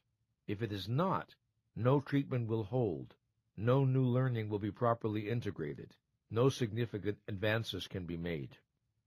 An attitude of basic self-acceptance entails the declaration, I choose to value myself, to treat myself with respect, to stand up for my right to exist. This primary act of self-affirmation is the base on which self-esteem develops. It can lie sleeping and then suddenly awake. It can fight for our life even when we are filled with despair. When we are on the brink of suicide, it can make us pick up the telephone and call for help. From the depths of anxiety or depression, it can lead us to the office of a psychotherapist. When all we want to do is lie down and die, it can impel us to keep moving. It is the voice of the life force. It is selfishness in the noblest meaning of that word. If it goes silent, self-esteem is the first casualty. Self-acceptance entails our willingness to experience, without denial or evasion, that we think what we think, feel what we feel, desire what we desire, have done what we have done, and are what we are. It is our willingness to experience rather than to disown whatever may be the facts of our being at a particular moment. The willingness to experience and accept our feelings carries no implication that emotions are to have the last word on what we do. I may not be in the mood to work today. I can acknowledge my feelings, experience them, accept them, and then go to work. I will work with a clearer mind because I have not begun the day with self-deception. Often, when we fully experience and accept negative feelings, we are able to let go of them. They have been allowed to have their say, and they relinquish center stage. Self-acceptance is the willingness to say of any emotion or behavior, this is an expression of me. It is not necessarily an expression I like or admire, but it is an expression of me nonetheless, at least at the time it occurred. If I am thinking these disturbing thoughts, I am thinking them. I accept the full reality of my experience. If I am feeling pain or anger or fear or inconvenient lust, I am feeling it. What is true is true. I do not rationalize, deny, or attempt to explain away. I am feeling what I am feeling, and I accept the reality of my experience. If I have taken actions of which I am later ashamed, the fact remains that I have taken them. I do not twist my brain to make facts disappear. I am willing to stand still in the presence of what I know to be true. What is, is. To accept is more than simply to acknowledge or admit. It is to experience, stand in the presence of, contemplate the reality of, absorb into my consciousness. I need to open myself to and fully experience unwanted emotions, not just perfunctorily recognize them. Accepting does not necessarily mean liking, enjoying, or condoning. I can accept one is and be determined to evolve from there. It is not acceptance but denial that leaves me stuck. I cannot be truly for myself. I cannot build self-esteem if I cannot accept myself. Self-acceptance also entails the idea of compassion, of being a friend to myself. Suppose I have done something that I regret, or of which I am ashamed, and for which I reproach myself. Self-acceptance does not deny reality, does not argue that what is wrong is really all right, but it inquires into the context in which the action was taken. It wants to understand the why. It wants to know why something that is wrong or inappropriate felt desirable, or appropriate, or even necessary at the time. We do not understand another human being when we know only that what he or she did is wrong, unkind, destructive, or whatever. We need to know the internal considerations that prompted the behavior. There is always some context in which the most offensive actions can have their own kind of sense. This does not mean they are justified, only that they can be understandable. I can condemn some action I have taken and still have compassionate interest in the motives that prompted it. I can still be a friend to myself. This has nothing to do with alibying, rationalizing, or avoiding responsibility. A good friend might say to me, "This was unworthy of you. Now tell me, what made it feel like a good idea, or at least a defensible one?" This, too, is what I can say to myself. Just as when we need to reproach or correct others, we should wish to do so in ways that do not damage their self-esteem, so we should bring the same benevolence to ourselves. This is the virtue of self-acceptance. By way of introducing clients to the idea of self-acceptance, I often like to begin with a simple exercise. It can offer a profound learning experience. Stand in front of a full-length mirror and look at your face and body. Notice your feelings as you do so. I'm asking you to focus not on your clothes or your makeup, but on you. Notice if this is difficult or makes you uncomfortable. It is good to do this exercise naked. You will probably like some parts of what you see more than others. If you're like most people, you'll find some parts difficult to look at for long because they agitate or displease you. In your eyes, there may be a pain you do not want to confront. Perhaps you're too fat or too thin. Perhaps you see signs of age and cannot bear to stay connected with the thoughts and emotions these signs evoke. So, the impulse is to escape, to flee from awareness, to reject, deny, disown aspects of yourself. Stay focused on your image in the mirror a few moments longer and say to yourself, "Whatever my defects or imperfections, I accept myself unreservedly and completely." Stay focused, breathe deeply, and say this over and over again for a minute or two without rushing the process. Allow yourself fully to experience the meaning of your words. You may find yourself protesting, "But I don't like certain things about my body, so how could I accept them unreservedly and completely?" But remember, accepting does not necessarily mean liking. Accepting does not mean we cannot imagine or wish for changes or improvements. It means experiencing without denial or avoidance that a fact is a fact. In this case, it means accepting that the face and body in the mirror are your face and body, and they are what they are. Even though you may not like or enjoy everything you see when you look in the mirror, you are still able to say, right now, that's me. And I don't deny the fact, I accept it. That is respect for reality. When clients commit to do this exercise for 2 minutes every morning and again every night for 2 weeks, they soon begin to experience the relationship between self-acceptance and self-esteem. That relationship is a mind that honors sight, honors itself. But more than that, how can self-esteem not suffer if we are in a rejecting relationship to our own physical being? Is it realistic to imagine that we can love ourselves while despising what we see in the mirror? Those who do this exercise make another important discovery. Not only do they enter a more harmonious relationship with themselves, but if aspects of the self they do not like are within their power to change, they are more motivated to make the changes, once they have accepted the facts as they are now. We are not moved to change those things whose reality we deny. What about those things we cannot change? Well, when we accept them, we grow stronger and more centered. When we curse and protest them, we disempower ourselves. Suppose our negative reaction to some experience is so overwhelming that we feel we cannot practice self-acceptance with regard to it. Let us say the feeling, thought, or memory is so distressing and agitating that acceptance feels out of the question. We feel powerless not to block and contract. The solution is not to resist our resistance. It is not useful to try to block a block. Instead, we need to do something more artful. If we cannot accept a feeling or a thought or a memory, we should accept our resistance. In other words, start by accepting where we are. Be present to the now and experience it fully. If we stay with resistance at the conscious level, it will usually begin to dissolve.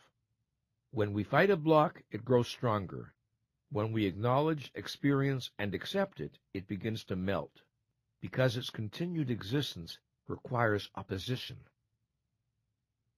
Sometimes in therapy, when a person has difficulty accepting a feeling, I will ask if he or she is willing to accept the fact of refusing to accept the feeling. I asked this once of a client who was a clergyman, and who had great difficulty in owning or experiencing his anger. Just the same, he was a very angry man. My request disoriented him. "Will I accept that I won't accept my anger?" he asked me. When I answered, "That's right," he thundered, "I refuse to accept my anger, and I refuse to accept my refusal." I asked, "Will you accept your refusal to accept your refusal? We've got to begin somewhere. Let's begin there." I asked him to face the group and say, "I'm angry," over and over again. Soon he was saying it very angrily indeed. Then I had him say, "I refuse to accept my anger," which he shouted with escalating vigor.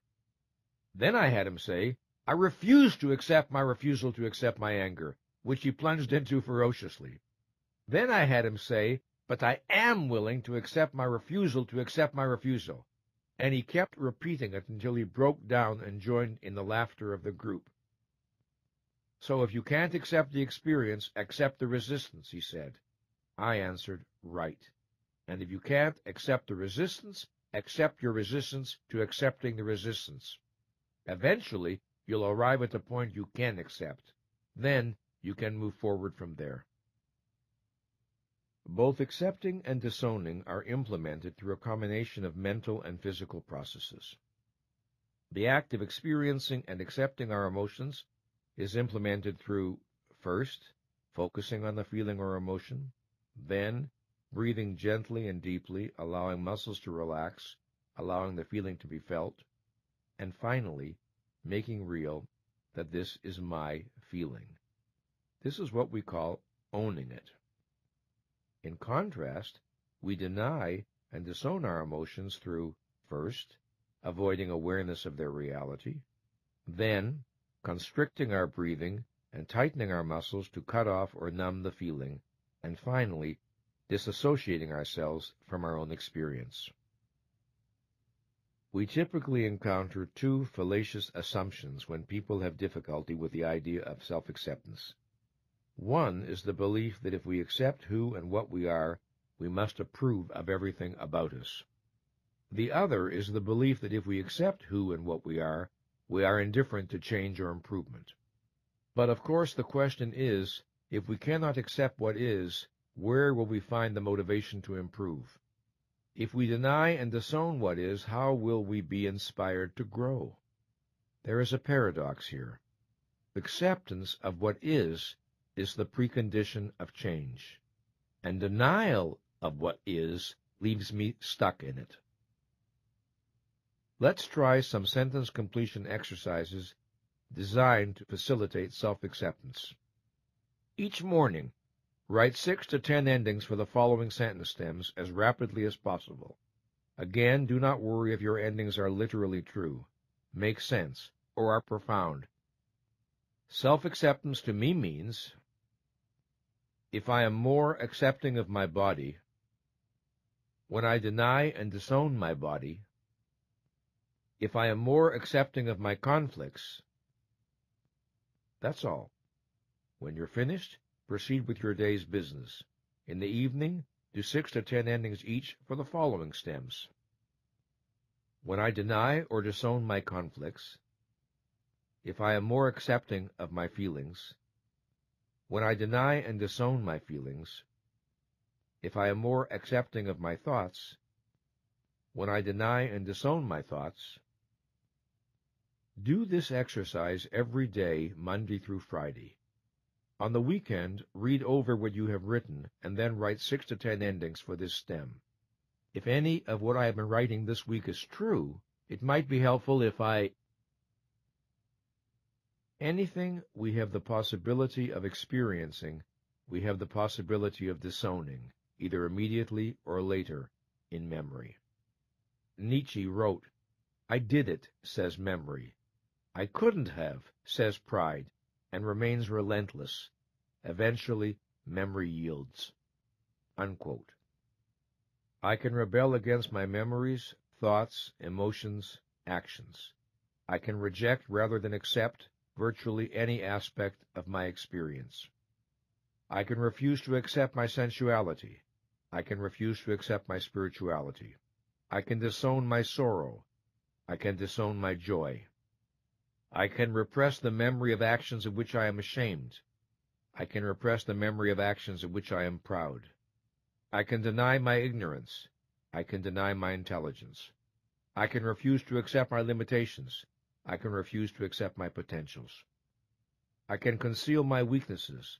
I can conceal my strengths. I can deny my feelings of self-hatred. I can deny my feelings of self-love. I can pretend that I am more than I am. I can pretend that I am less than I am. I can disown my body. I can disown my mind. We can be as frightened of our assets as we are of our shortcomings, as frightened of our genius, ambition, excitement, or beauty as we are of our emptiness, passivity, depression, or unattractiveness. If our liabilities pose the problem of inadequacy, our assets pose the challenge of responsibility. The greatest crime we commit against ourselves is not that we may deny and disown our shortcomings, but that we deny and disown our greatness because it frightens us. If a fully realized self-acceptance does not evade the worst within us, neither does it evade the best. The third pillar of self-esteem is the practice of self-responsibility. To feel competent to live and worthy of happiness, I need to experience a sense of control over my existence.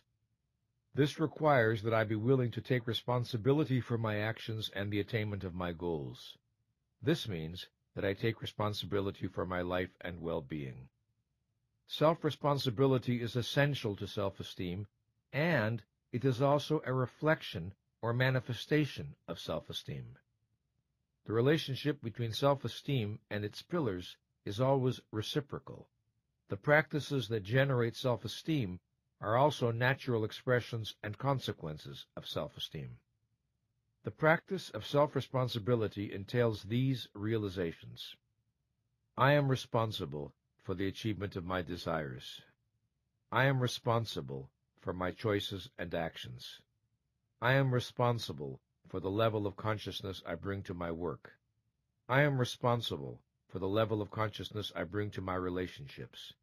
I am responsible for my behavior with other people, co-workers, associates, customers, spouse, children, friends. I am responsible for how I prioritize my time. I am responsible for my personal happiness. I am responsible for accepting or choosing the values by which I live. I am responsible for raising my self-esteem.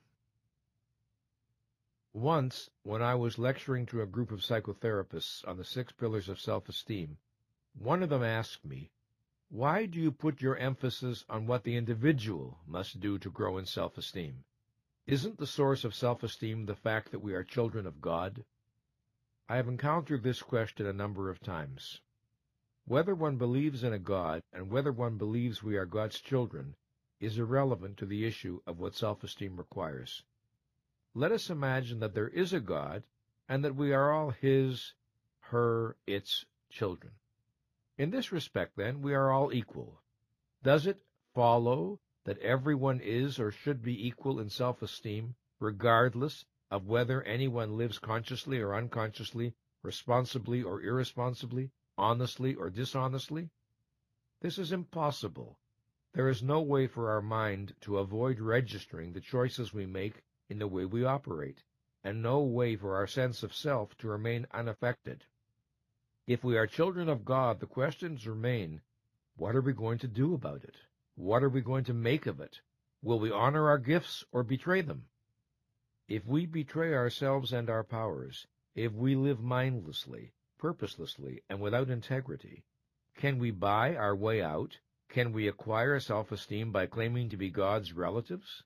Do we imagine we can thus relieve ourselves of personal responsibility? Whatever role a belief in God may play in our lives, surely it is not to justify a default on consciousness, responsibility, and integrity. In stressing that we need to take responsibility for our life and happiness, I am not suggesting that a person never suffers through accident or through the fault of others, or that a person is responsible for everything that may happen to him or her. Some things we have control over, others we do not. If I hold myself responsible for matters beyond my control, I put my self-esteem in jeopardy, since inevitably I will fail my expectations. If I deny responsibility for matters that are within my control, again I jeopardize my self-esteem. I need to know the difference between that which is up to me and that which is not. The only consciousness over which I have volitional control is my own. It is easy enough in work situations to observe the difference between those who practice self-responsibility and those who do not. Self-responsibility shows up as an active orientation to work and to life, rather than a passive one. If there is a problem, men and women who are self-responsible ask, "What can I do about it? What avenues of action are possible to me?" They do not protest, "But no one told me what to do," or, "But it's not my job." They indulge neither in alibis nor in blaming. They are typically solution-oriented. In every organization, we encounter both types, those who wait for someone else to provide a solution, and those who take responsibility for finding it. It is only by grace of the second type that organizations are able to operate effectively. In the overall conduct of my life, I would say that I have always operated at a fairly high level of self-responsibility. I did not look to others to provide for my needs or wants. But I can think of a time when I failed my own principles rather badly, with painful results. In my 20s, I formed an intense relationship with novelist philosopher Ayn Rand. Over the course of 18 years, our relationship passed through almost every form imaginable. From student and teacher, to friends and colleagues, to lovers and partners, and ultimately to adversaries. In the beginning, and for some years, the relationship was nurturing, inspiring, valuable in many ways. I learned and grew enormously. But eventually, it became constricting, toxic, destructive. It became a barrier to my further intellectual and psychological development. I did not take the initiative and propose that our relationship be redefined and reconstituted on a different basis. I told myself I did not want to cause pain. I waited for her to see what I saw. I looked to her rationality and wisdom to reach the decision that would be right for both of us. In effect, I was relating to an abstraction, to the author of The Fountainhead and Atlas Shrugged, rather than the concrete woman in front of me. I did not confront the fact that her agenda was very different from mine, and that she was totally absorbed in her own needs. I delayed facing the fact that nothing would change unless I made it change. And because I delayed, I caused suffering and humiliation to us both. I avoided a responsibility that was mine to take. No matter what explanations I gave myself, there was no way for my self-esteem to remain unaffected. Only when I began to take the initiative did I begin the process of regaining what I had lost. We often see this pattern in marriages. One partner sees before the other that the relationship is finished, but he or she does not want to be the bad guy, the one to end things. So instead, manipulation begins, to lead the other to make the first move. It is cruel, degrading, lacking in dignity, and hurtful to both people. It is self-demeaning and self-diminishing. To the extent that I evade responsibility, I inflict wounds on my self-esteem. In accepting responsibility, I build self-esteem. Embracing self-responsibility not merely as a personal preference, but as a philosophical principle, entails one's acceptance of a profoundly important moral idea. In taking responsibility for our own existence, we implicitly recognize that other human beings are not our servants and do not exist for the satisfaction of our needs. We are not morally entitled to treat other human beings as means to our ends, just as we are not a means to theirs. In my therapy practice and my self-esteem groups, I work with a great number of sentence stems that allow clients to explore the psychology of self-responsibility. I offer a representative sampling here. Each morning, as rapidly as possible, write 6 to 10 endings for the following sentence stems. Self-responsibility to me means, at the thought of being responsible for my own existence. If I accepted responsibility for my own existence, that would mean, when I avoid responsibility for my own existence, if I accepted 5% more responsibility for the attainment of my goals, if I took more responsibility for the success of my relationships. Sometimes I keep myself passive by. If you keep a journal and over time write 6 to 10 endings for each of these incomplete sentences, not only will you learn a great deal, but it will be almost impossible not to grow in the practice of self-responsibility. The best way of working is to do the foregoing stems Monday through Friday, then do this weekend stem. If any of what I have been writing this week is true, it might be helpful if I. Having worked with people for so many years, with the aim of building self-esteem, I have always been on the lookout for decisive moments in psychotherapy, instances when a click seems to occur in the client's mind, a new forward motion begins. One of the most important of such moments is when the client grasps that no one is coming. No one is coming to save me. No one is coming to make life right for me. No one is coming to solve my problems. If I don't do something different, nothing is going to get better. Some years ago, in my group therapy room, we hung on the wall a number of sayings that I often found useful in the course of my work. A client made me a gift of several of these sayings done in needlepoint, each with its own frame. One of these was, no one is coming.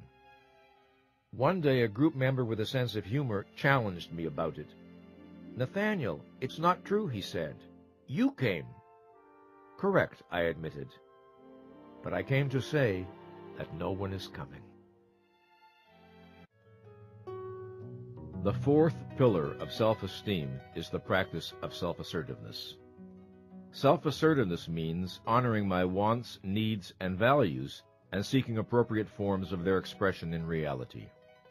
Its opposite is that surrender to timidity that consists of consigning myself to a perpetual underground where everything that I am lies hidden or stillborn, to avoid confrontation with someone whose values differ from mine, or to please, placate, or manipulate someone, or simply to belong.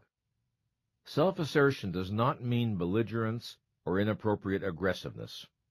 It does not mean pushing to the front of the line or knocking other people over. It does not mean upholding my own rights while being blind or indifferent to everyone else's. It simply means the willingness to stand up for myself, to be who I am openly, to treat myself with respect in all human encounters.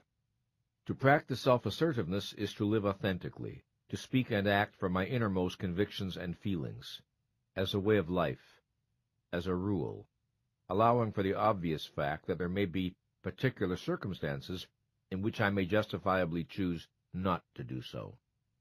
Appropriate self-assertiveness pays attention to context. The forms of self-expression appropriate when playing on the floor with a child are obviously different from those appropriate at a staff meeting. In every context, there will be appropriate and inappropriate forms of self-expression. Sometimes, self-assertiveness is manifested through volunteering an idea or paying a compliment. Sometimes, through a polite silence that signals non-agreement. Sometimes, by refusing to smile at a tasteless joke. While appropriate self-expression varies with the context, in every situation there is a choice between being authentic or inauthentic, real or unreal.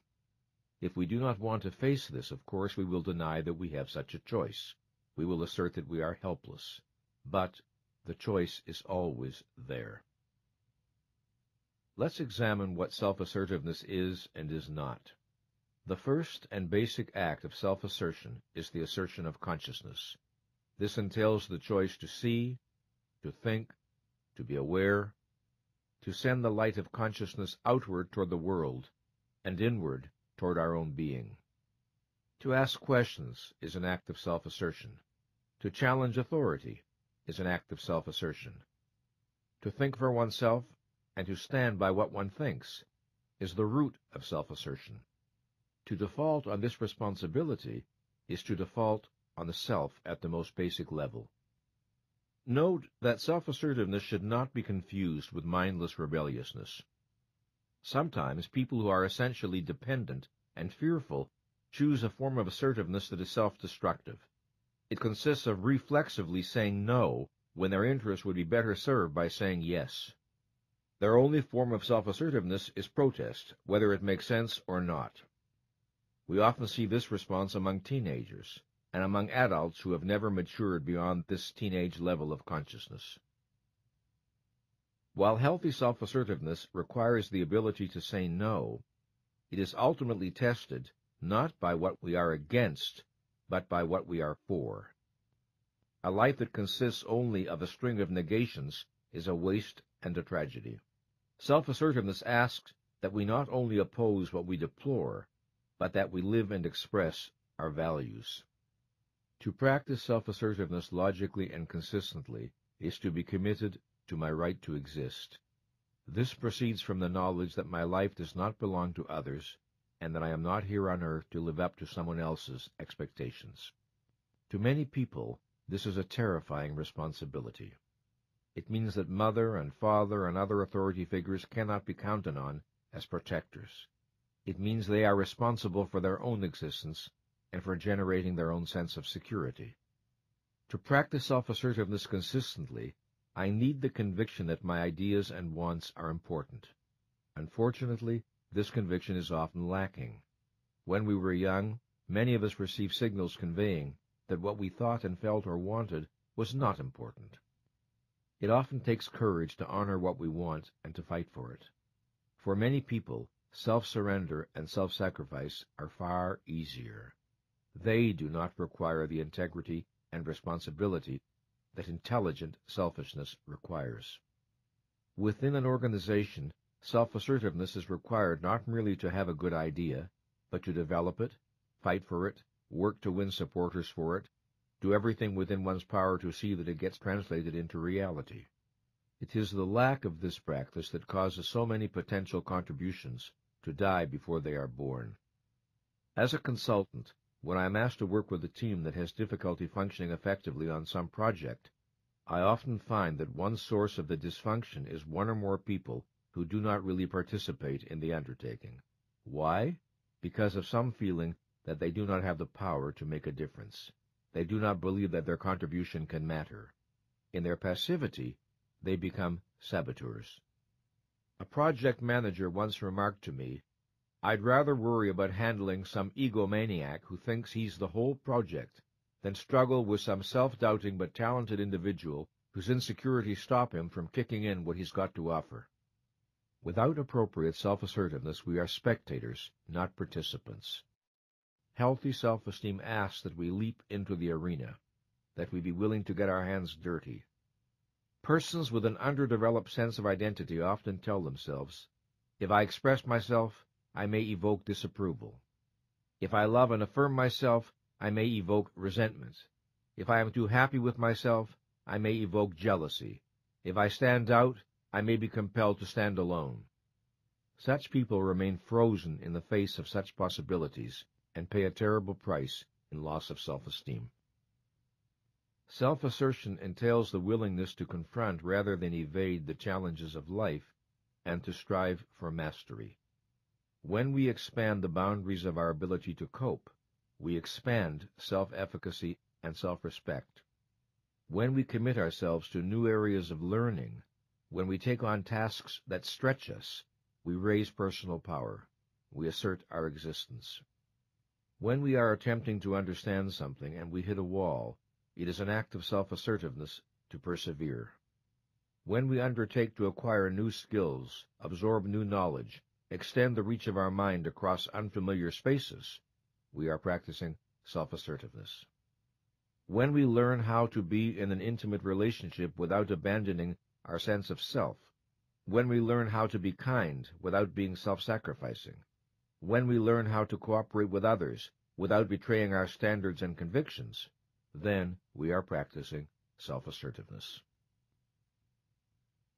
Some people stand and move as if they have no right to the space they occupy. Some speak as if their intention is that you not be able to hear them, either because they mumble or speak faintly or both. Some signal at the most crudely obvious level that they do not feel they have a right to exist. These people embody lack of self-assertiveness in its most extreme form. Their poor self-esteem is obvious. In therapy, when such men and women learn to move and speak with more assurance, they invariably report a rise in self-esteem. Not all manifestations of non-self-assertiveness are obvious. The average life is marked by thousands of unremembered silences, surrenders, capitulations, and misrepresentations of feelings and beliefs that corrode dignity and self-respect. When we do not express ourselves, do not assert our being, do not stand up for our values in contexts where it is appropriate to do so, we inflict wounds on our sense of self. The world does not do it to us. We do it to ourselves. Consider as an example a young man who sits alone in the darkness of a movie theater, deeply inspired by the drama unfolding before him. The story touches him so deeply that tears come to his eyes. He knows that in a week or so he will come back and want to see this film again. In the lobby, he spots a friend who was at the same screening, and they greet each other. He searches his friend's face for clues to his feelings about the movie, but the face is blank. The friend inquires, "How'd you like the picture?" The young man feels an instant stab of fear. He does not want to appear uncool. He does not want to say the truth. "I loved it. It touched me very deeply." So instead, he shrugs indifferently and says, "Not bad."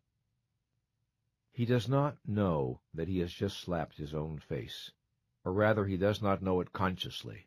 His diminished self-esteem knows it. A woman is at a cocktail party where she hears someone make an ugly racial slur that causes her inwardly to cringe. She wants to say, "I found that offensive," but she is afraid of evoking disapproval. In embarrassment, she looks away and says nothing. Later, to appease her sense of uneasiness, she tells herself, "What difference does it make? The man was a fool." But her self-esteem knows what difference it makes. Now, a personal example. I have already mentioned the relationship that I began with Ayn Rand a month before my 20th birthday, and that came to an explosive parting of the ways 18 years later. Among the many benefits that I received from her in the early years, one was an experience of profound visibility. I felt understood and appreciated by her to an extent that was without precedent. What made her response so important was the high esteem in which I held her. I admired her enormously. Only gradually did I realize that she did not tolerate disagreement well, not among intimates. She did not require full agreement among acquaintances, but with anyone who wanted to be truly close, enormous enthusiasm was expected for her every deed and utterance. I did not notice the steps by which I learned to censor negative reactions to some of her behavior. When, for example, I found her self-congratulatory remarks excessive, or her lack of empathy disquieting, or her pontificating unworthy of her. I did not give her the kind of corrective feedback everyone needs from time to time. In later years, after the break, I often reflected on why I did not speak up more often. The simple truth was, I valued her esteem too much to place it in jeopardy. I had, in effect, become addicted to it. In exchange for the intoxicating gratification of being treated as a demigod by the person I valued above all others, and whose good opinion I treasured above all others, I leashed my self-assertiveness in ways that over time were damaging to my self-regard. In the end, I learned an invaluable lesson. I learned that surrenders of this kind do not work. They merely postpone confrontations that are inevitable and necessary. I learned that the temptation to self-betrayal can sometimes be worst with those about whom we care the most. And I learned that no amount of admiration for another human being can justify sacrificing one's judgment. The following sentence stems can facilitate reaching a deeper understanding of self-assertiveness. Each morning, for each stem, write 6 to 10 endings as rapidly as possible. Self-assertiveness to me means, if I lived 5% more self-assertively today, if I brought more awareness to my deepest needs and wants, if I were willing to voice my thoughts and opinions more often, when I suppressed my thoughts and opinions, and, as before, on the weekend, after reading the week's stems, write 6 to 10 endings for this one. If any of what I have been writing this week is true, it might be helpful if I... Once again, we can appreciate that the actions that support healthy self-esteem are also expressions of healthy self-esteem. Self-assertiveness both supports self-esteem and is a manifestation of it. It is a mistake to look at someone who is self-assured and say, well, it's easy for her to be self-assertive, she has good self-esteem. One of the ways we build self-esteem is by being self-assertive when it is not easy to do so. There are always times when self-assertiveness calls on our courage. The 5th pillar of self-esteem is the practice of living purposefully. I have a friend in his late 60s who is one of the most brilliant and sought-after business speakers in the country. A few years ago, he reconnected with a woman he had known and loved many years earlier, and with whom he had been out of touch for 3 decades. She, too, was now in her 60s. They fell passionately in love. Telling me about it one evening at dinner, my friend had never looked happier. It was wonderful to be with him and to see the look of rapture on his face. Thinking, perhaps, of the 2 divorces in his past, he said, wistfully and urgently, God, I hope I handle things right this time. I want this relationship to succeed so much. I wish, I want, I hope, that I don't screw up. I was silent, and he asked, "Got any advice?" "Well, yes, I do," I answered. "If you want it to work, you must make it your conscious purpose that it work." He leaned forward intently, and I went on, "I can just imagine what your reaction would be if you were at IBM and some executive said, 'Gee, I hope we handle the marketing of this new product properly. I really want us to succeed with this, and I wish—'" You'd be all over him in a minute saying, "What is this hope stuff? What do you mean you wish?" My advice is to apply what you know about the importance of purpose in business to your personal life. His elated smile said eloquently that he understood. This leads me to the subject of living purposefully. To live without purpose is to live at the mercy of chance, the chance event, the chance phone call, the chance encounter, because we have no standard by which to judge what is or is not worth doing. Outside forces bounce us along like a cork floating on water, with no initiative of our own to set a specific course. Our orientation to life is reactive rather than proactive. We are drifters. To live purposefully is to use our powers for the attainment of goals we have selected. The goal of studying, of raising a family, of earning a living, of starting a new business, of bringing a new product into the marketplace, of sustaining a happy romantic relationship. It is our goals that lead us forward, that call on the exercise of our faculties, that energize our existence. To live purposefully is, among other things, to live productively. Productivity is the act of supporting our existence by translating our thoughts into reality, of setting our goals and working for their achievement, of bringing knowledge, goods, or services into reality.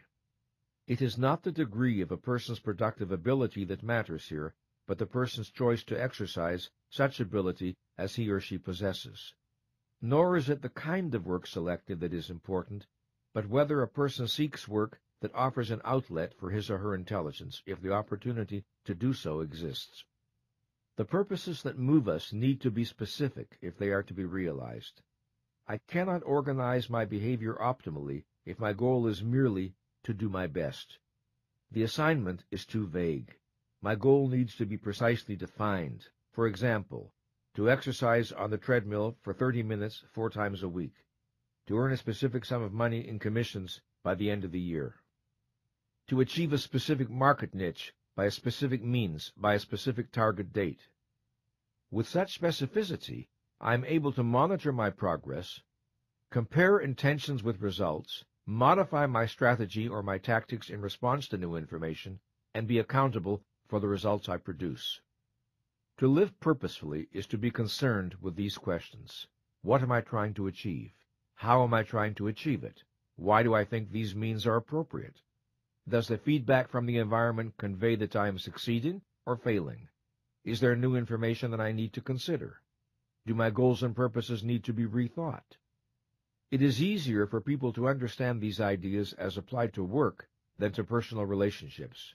That may be why more people make a success of their work life than of their marriages. Everyone knows it is not enough to say, "I love my work."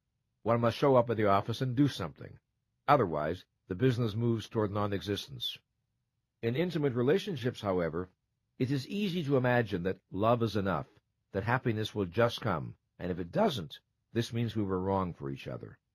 People rarely ask themselves, if my goal is to have a successful relationship, what must I do? What actions are needed to create and sustain trust, intimacy, continuing self-disclosure, excitement, growth? Purposes unrelated to a plan of action do not get realized. They exist only as frustrated yearnings, or more precisely, as daydreams. Daydreams do not produce the experience of efficacy. To live purposefully and productively requires that we cultivate within ourselves a capacity for self-discipline. Self-discipline is the ability to organize our behavior over time in the service of specific tasks. No one who is without the capacity for self-discipline can feel competent to cope with the challenges of life. Self-discipline requires the ability to defer immediate gratification in the service of a remote goal. This is the ability to think, plan, and live long range. Neither an individual nor a business can function effectively, let alone flourish, in the absence of this practice. One of the challenges of effective parenthood or effective teaching is to communicate a respect for the present that does not disregard the future, and a respect for the future that does not disregard the present.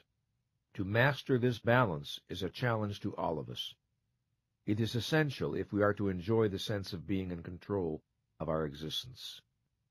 A purposeful self-disciplined life does not mean a life without time for rest, relaxation, recreation, or random, even frivolous activity. It merely means that such activities are chosen consciously with the knowledge that it is safe and appropriate to engage in them. And in any event, the temporary abandonment of purpose also serves a purpose, whether consciously intended or not, that of regeneration. The practice of living purposefully entails the following 4 core issues. 1. Taking responsibility for formulating one's goals and purposes consciously. 2. Identifying the actions necessary to achieve one's goals. 3. Monitoring behavior to check that it is in alignment with one's goals. 4. Paying attention to the outcomes of one's actions to know whether they are leading where one wants to go.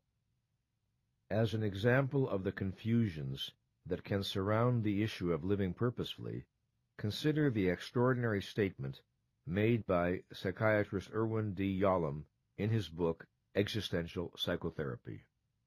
He writes, "The belief that life is incomplete without goal fulfillment is not so much a tragic existential fact of life as it is a Western myth, a cultural artifact."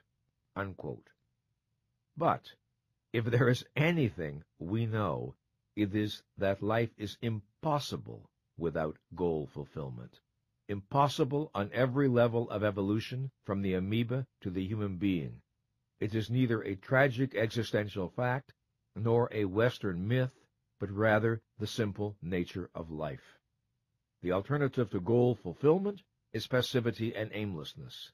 Is it a tragedy that such a state does not yield a joy equal to the joys of achievement? Incidentally, let us remember that goal fulfillment is not confined to so-called worldly goals. A life of study or meditation has its own kind of purposefulness, or it can have. But a life without purpose can hardly be said to be human. To observe that the practice of living purposefully is essential to fully realize self-esteem should not be understood to mean that the measure of an individual's worth is his or her external achievements. The root of our self-esteem is not our achievements, but those internally generated practices that, among other things, make it possible for us to achieve all the self-esteem virtues we are discussing here. Steel industrialist Andrew Carnegie once stated, "You can take away our factories, take away our trade, our avenues of transportation, and our money. Leave us with nothing but our organization, and in 4 years we could reestablish ourselves." Carnegie's point was that power lies in the source of wealth, not in the wealth itself, in the cause, not the effect. The same principle applies to the relationship between self-esteem and external achievements. Productive achievement may be an expression of high self-esteem, but it is not its primary cause. Consider a person who is brilliantly talented and successful at work, but irrational and irresponsible in his or her private life. Such a person may want to believe that the sole criterion of virtue is productive performance, and that no other sphere of action has moral or self-esteem significance. And such a person may hide behind work in order to evade feelings of shame and guilt stemming from other areas of life. Then, productive work becomes not so much a healthy passion as an avoidance strategy, a refuge from realities one feels frightened to face. In addition, if a person's self-esteem is tied primarily to accomplishments, success, or income, the danger is that economic circumstances beyond the individual's control may lead to the failure of the business or the loss of a job, flinging him into depression or acute demoralization. On occasion I have counseled older men and women who found themselves unemployed, passed over in favor of people a good deal younger, who were in no way better equipped, or even as well equipped, for the particular job. I have also worked with highly talented young people who suffered from a reverse form of the same prejudice, a discrimination against youth in favor of age, where again objective competence and ability were not the standard. In such circumstances, often those involved suffer a feeling of loss of personal effectiveness. Such a feeling is only a hairline away from a sense of diminished self-esteem, and often turns into it. It takes an unusual kind of person to avoid falling into the trap of this error. It takes a person who is already well-centered, and who understands that some of the forces operating are beyond personal control and should not have significance for self-esteem. It is not that they may not suffer or feel anxiety for the future. It is that they do not interpret the problem in terms of personal worth. When a question of self-esteem is involved, the question to ask is this: is this matter within my direct volitional control? Or is it at least linked by a direct line of causality to matters within my direct volitional control? If it isn't, it is irrelevant to self-esteem and should be perceived to be, however painful or even devastating the problem may be on other grounds. When I think of what living purposefully means in my life, I think first of taking responsibility for generating the actions necessary to achieve my goals. Living purposefully overlaps significantly with self-responsibility. I think of a time when I wanted something I could not afford that represented a significant improvement in my way of living. A fairly large expenditure of money was involved. For several years I remained uncharacteristically passive about finding a solution. Then one day I had a thought that certainly was not new to me, and yet somehow had fresh impact. If I don't do something, nothing is going to change. This jolted me out of my procrastination, of which I had been dimly aware for a long time, but had not confronted. I proceeded to conceive and implement a project that was stimulating, challenging, profoundly satisfying and worthwhile, and that produced the additional income I needed. In principle, I could have done it several years earlier. However, only when I became bored and irritated with my own procrastination, only when I decided to commit myself to finding a solution over the next few weeks, only when I applied what I know about living purposely to my own situation, only then did I launch myself into action and toward the solution. When I did, I noticed that not only was I happier, but also that my self-esteem rose.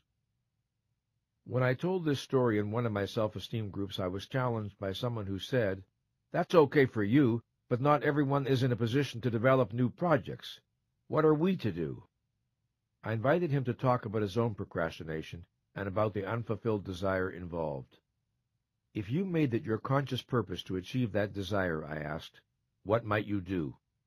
And, after a bit of good-natured prompting, he began to tell me.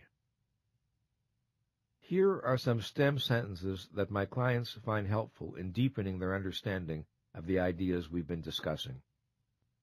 Living purposefully to me means, if I bring 5% more purposefulness to my life today, if I operate 5% more purposefully in my marriage, if I operate 5% more purposefully with my friends, if I am 5% more purposeful about my deepest yearnings, and once again, as a summary weekend sentence stem, if any of what I have been writing this week is true, it might be helpful if I... Living purposefully is a fundamental orientation that applies to every aspect of our existence. It means that we live and act by intention. It is a distinguishing characteristic of those who enjoy a high level of control over their life.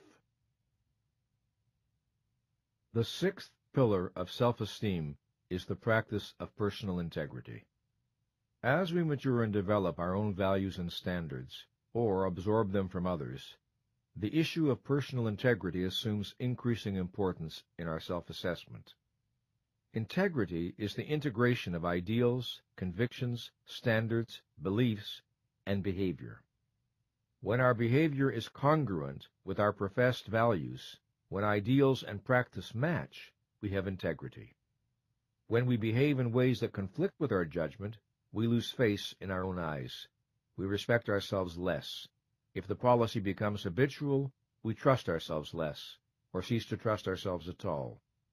At the simplest level, personal integrity entails such questions as, am I honest, reliable, and trustworthy? Do I keep my promises?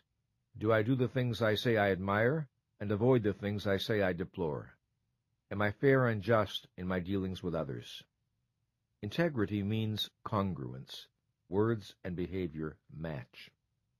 There are people we know whom we trust, and others we do not. If we ask ourselves the reason, we will see that congruence is basic. We trust congruency and are suspicious of incongruency. Studies disclose that many people and organizations do not trust those above them. Why? Lack of congruence. Beautiful mission statements, unsupported by practice. Slogans about customer service on the walls, unmatched by the realities of daily business. In most organizations, however, there are men and women who others trust. Why? They keep their word. They honor their commitments. They don't just promise to stick up for their people, they do it. They don't just preach fairness, they practice it. They don't just counsel honesty and integrity, they live it. To understand why lapses of integrity are detrimental to self-esteem, consider what a lapse of integrity entails. If I act in contradiction to a moral value held by someone else but not by me, I may be right, or I might be wrong, but I cannot be faulted for having betrayed my convictions. If, however, I act against what I myself regard as right, then I act against my judgment. I betray my mind. Hypocrisy, by its very nature, is self-invalidating. It is mind rejecting itself. A default on integrity undermines me and contaminates my sense of self. It damages me as no external rebuke or rejection can damage me. I may give sermons on honesty to my children, yet lie to my friends and neighbors. I may become righteous and indignant when people do not keep their commitments to me, but I disregard my commitments to others.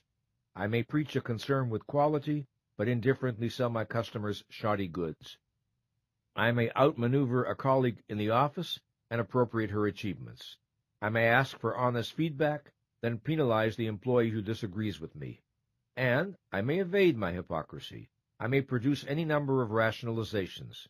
But the fact remains that I launch an assault on my self-respect that no rationalization will dispel. If I am uniquely situated to raise my self-esteem, I am also uniquely situated to lower it. One of the great self-deceptions is to tell myself, only I will know. Only I will know that I am a liar. Only I will know I deal unethically with people who trust me.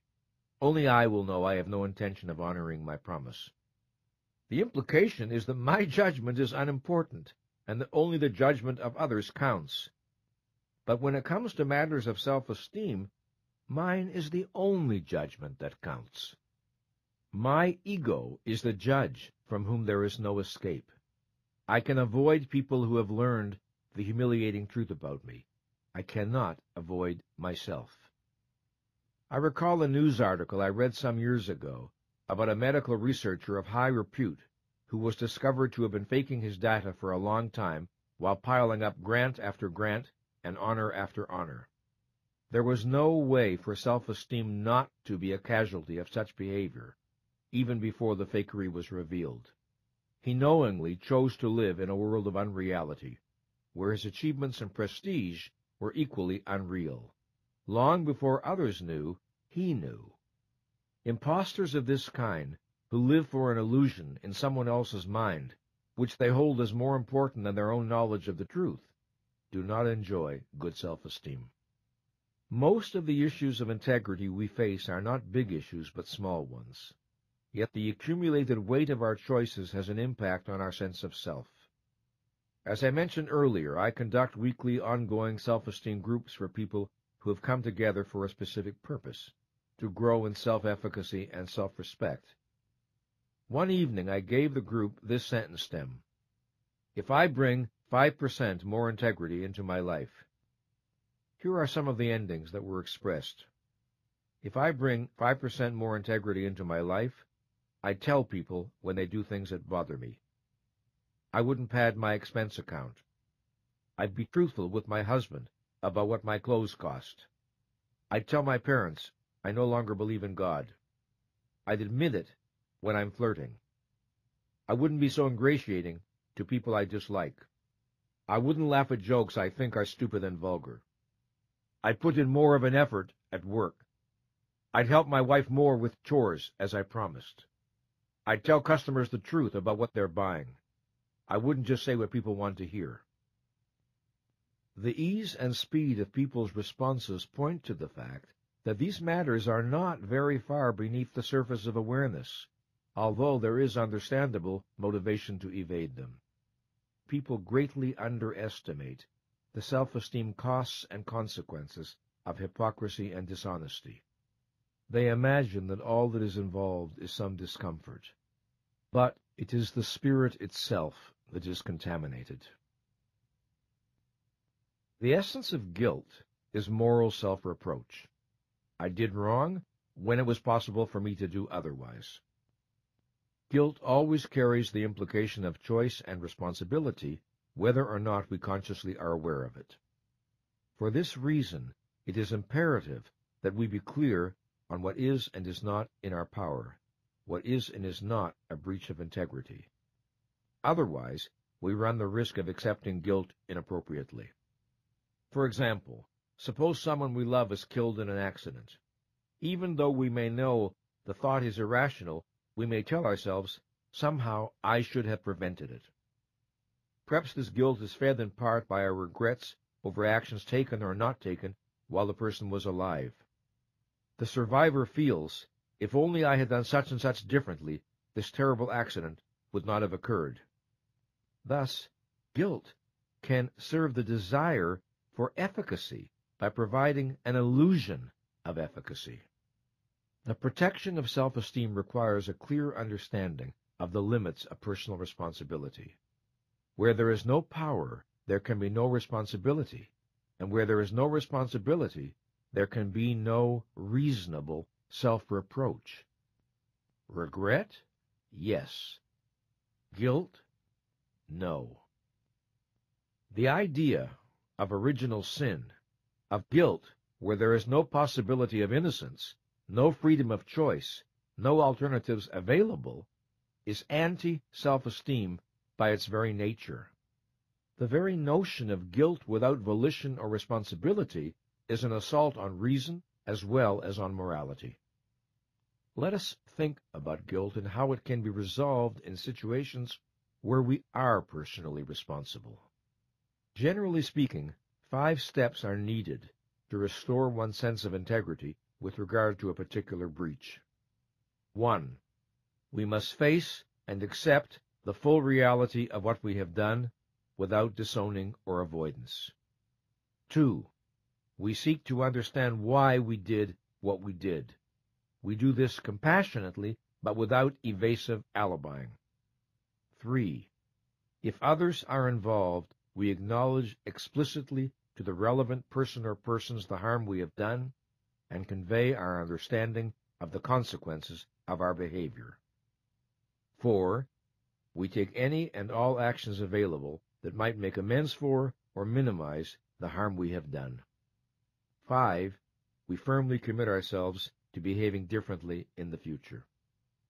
Without all these steps, we may continue to feel guilty over some wrong behavior, even though it happened years ago, even though our psychotherapist might have told us everyone makes mistakes, and even though the person we have wronged may offer forgiveness. None of that may be enough. Self-esteem remains unsatisfied.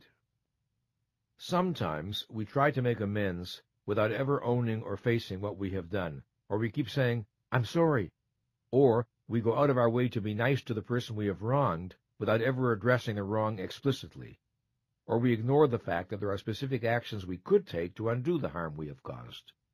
Sometimes, of course, there is no way to undo the harm, and we must accept and make our peace with that. But if we do not do what is possible and appropriate, guilt tends to linger on. When guilt is a consequence of failed integrity, nothing less than an act of integrity can redress the breach. While it is easy enough to recognize at a common-sense level the relationship between self-esteem and integrity, the issue of living up to our standards is not always simple. What if our standards are irrational or mistaken? We may accept or absorb a code of values that does violence to our nature and needs. For example, certain religious teachings implicitly or explicitly damn sex, damn pleasure, damn the body, damn ambition, damn material success, damn, for all practical purposes, the enjoyment of life on earth. If children are indoctrinated with these teachings, what will the practice of integrity mean in their lives? Some elements of quote-unquote hypocrisy may be all that keeps them alive. Once we see that living up to our standards appears to be leading us toward self-destruction, the time has come to question our standards rather than simply resigning ourselves to living without integrity. We must summon the courage to challenge some of our deepest assumptions concerning what we have been taught to regard as the good. One area in which integrity and living consciously clearly intersect is in the need to reflect on the values we have been taught, the shared assumptions of our family or culture, and the roles we may have been assigned. We need to question whether they fit our own perceptions and understanding, or whether they do violence to the deepest and best within us, to what is sometimes called our true nature. One of the penalties for living unconsciously is that of enduring unrewarding lives in the service of self-stultifying ends never examined or not chosen with awareness by the individuals involved. The higher the level of consciousness at which we operate, the more we live by explicit choice, and the more naturally does integrity follow as a consequence. Discussing the complexities of moral decision-making in a lecture, I was once asked what I thought of Joseph Campbell's counsel to, quote, follow your own bliss. Did I believe it was ethically appropriate? I answered that while I liked what I believed to be Campbell's basic intention, his statement could be dangerous if divorced from a rational context. I suggested this modification. Live consciously, take responsibility for your choices and actions, respect the rights of others, and follow your own bliss. I added that as a piece of moral advice, I loved the Spanish proverb, take what you want, said God, and pay for it. But of course, complex moral decisions cannot be made simply on the basis of statements such as these, helpful though they may sometimes be. A moral life requires serious reflection. I have said that moral decisions are not always easy, and that sometimes, rightly or wrongly, we experience our choices as agonizingly complex and difficult. To offer a personal example, many years ago I was married to a woman I was very attached to, but no longer loved. My romance with Ayn Rand was fading, but not officially terminated.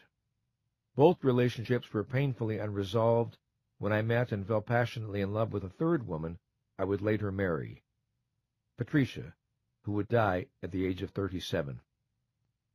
For a long time, my mind was a chaos of conflicting loyalties, and I handled things very badly. I did not tell the truth to my wife or to Ayn as soon as I could have.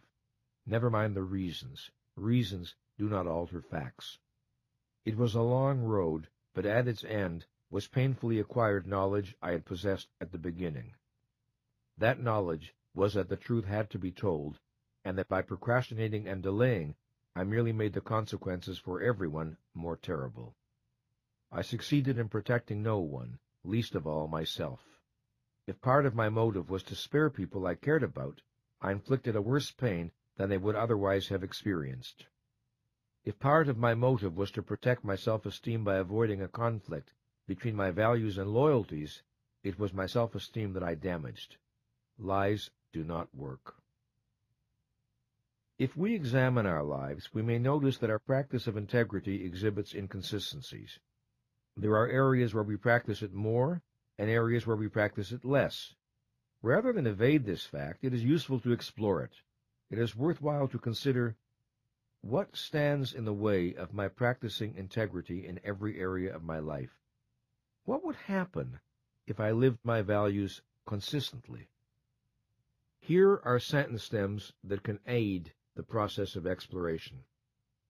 Integrity to me means, if I bring 5% more integrity to my work, if I bring 5% more integrity to my personal relationships, if I am willing to look at the areas where I do not practice integrity.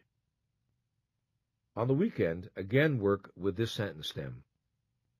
If any of what I have been writing this week is true, it might be helpful if you choose to bring a high level of awareness to what you produce.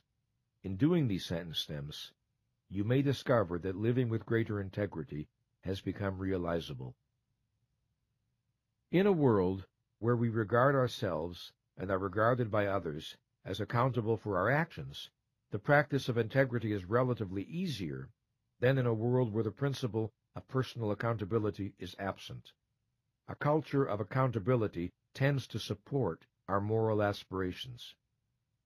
The challenge for people today, and it is not an easy one, is to maintain high personal standards while feeling that one is living in a moral sewer. Grounds for such a feeling are to be found in the behavior of our public figures, the horror of so many world events, and in our so-called art and entertainment, so much of which celebrates depravity, cruelty, and mindless violence. All contribute to making the practice of personal integrity a lonely and even heroic undertaking. If integrity is a source of self-esteem, then it is also an expression of self-esteem. This leads to an important question. About all 6 pillars, it might be asked, to practice them, does one not need to already possess self-esteem? How then can they be the foundation of self-esteem? In answering, I must introduce what I call the principle of reciprocal causation. By this I mean that behaviors that generate good self-esteem are also expressions of good self-esteem. Living consciously is both a cause and an effect of self-efficacy and self-respect, and so is self-acceptance, self-responsibility, and all the other practices I describe. The more I live consciously, the more I trust my mind and respect my worth. And if I trust my mind and respect my worth, it feels natural to live consciously. The more I live with integrity, the more I enjoy good self-esteem. And if I enjoy good self-esteem, it feels natural to live with integrity. Another noteworthy aspect of the dynamics involved here is that the practice of these virtues over time tends to generate a felt need for them. If I habitually operate at a high level of consciousness, unclarity and fog in my awareness will make me uncomfortable.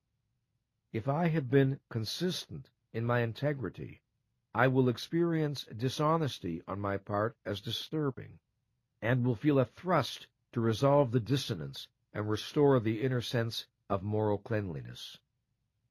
Once we understand the practices I have described, we have the power, at least to some extent, to choose them.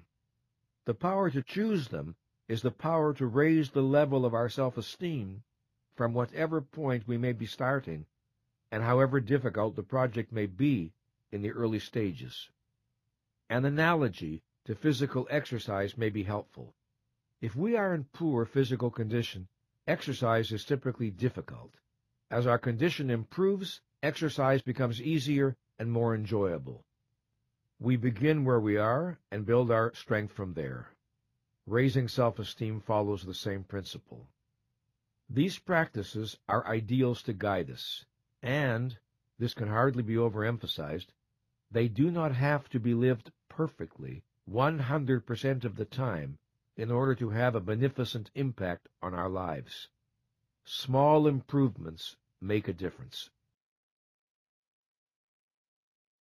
The practices and beliefs we have discussed pertain to internal factors that bear on self-esteem.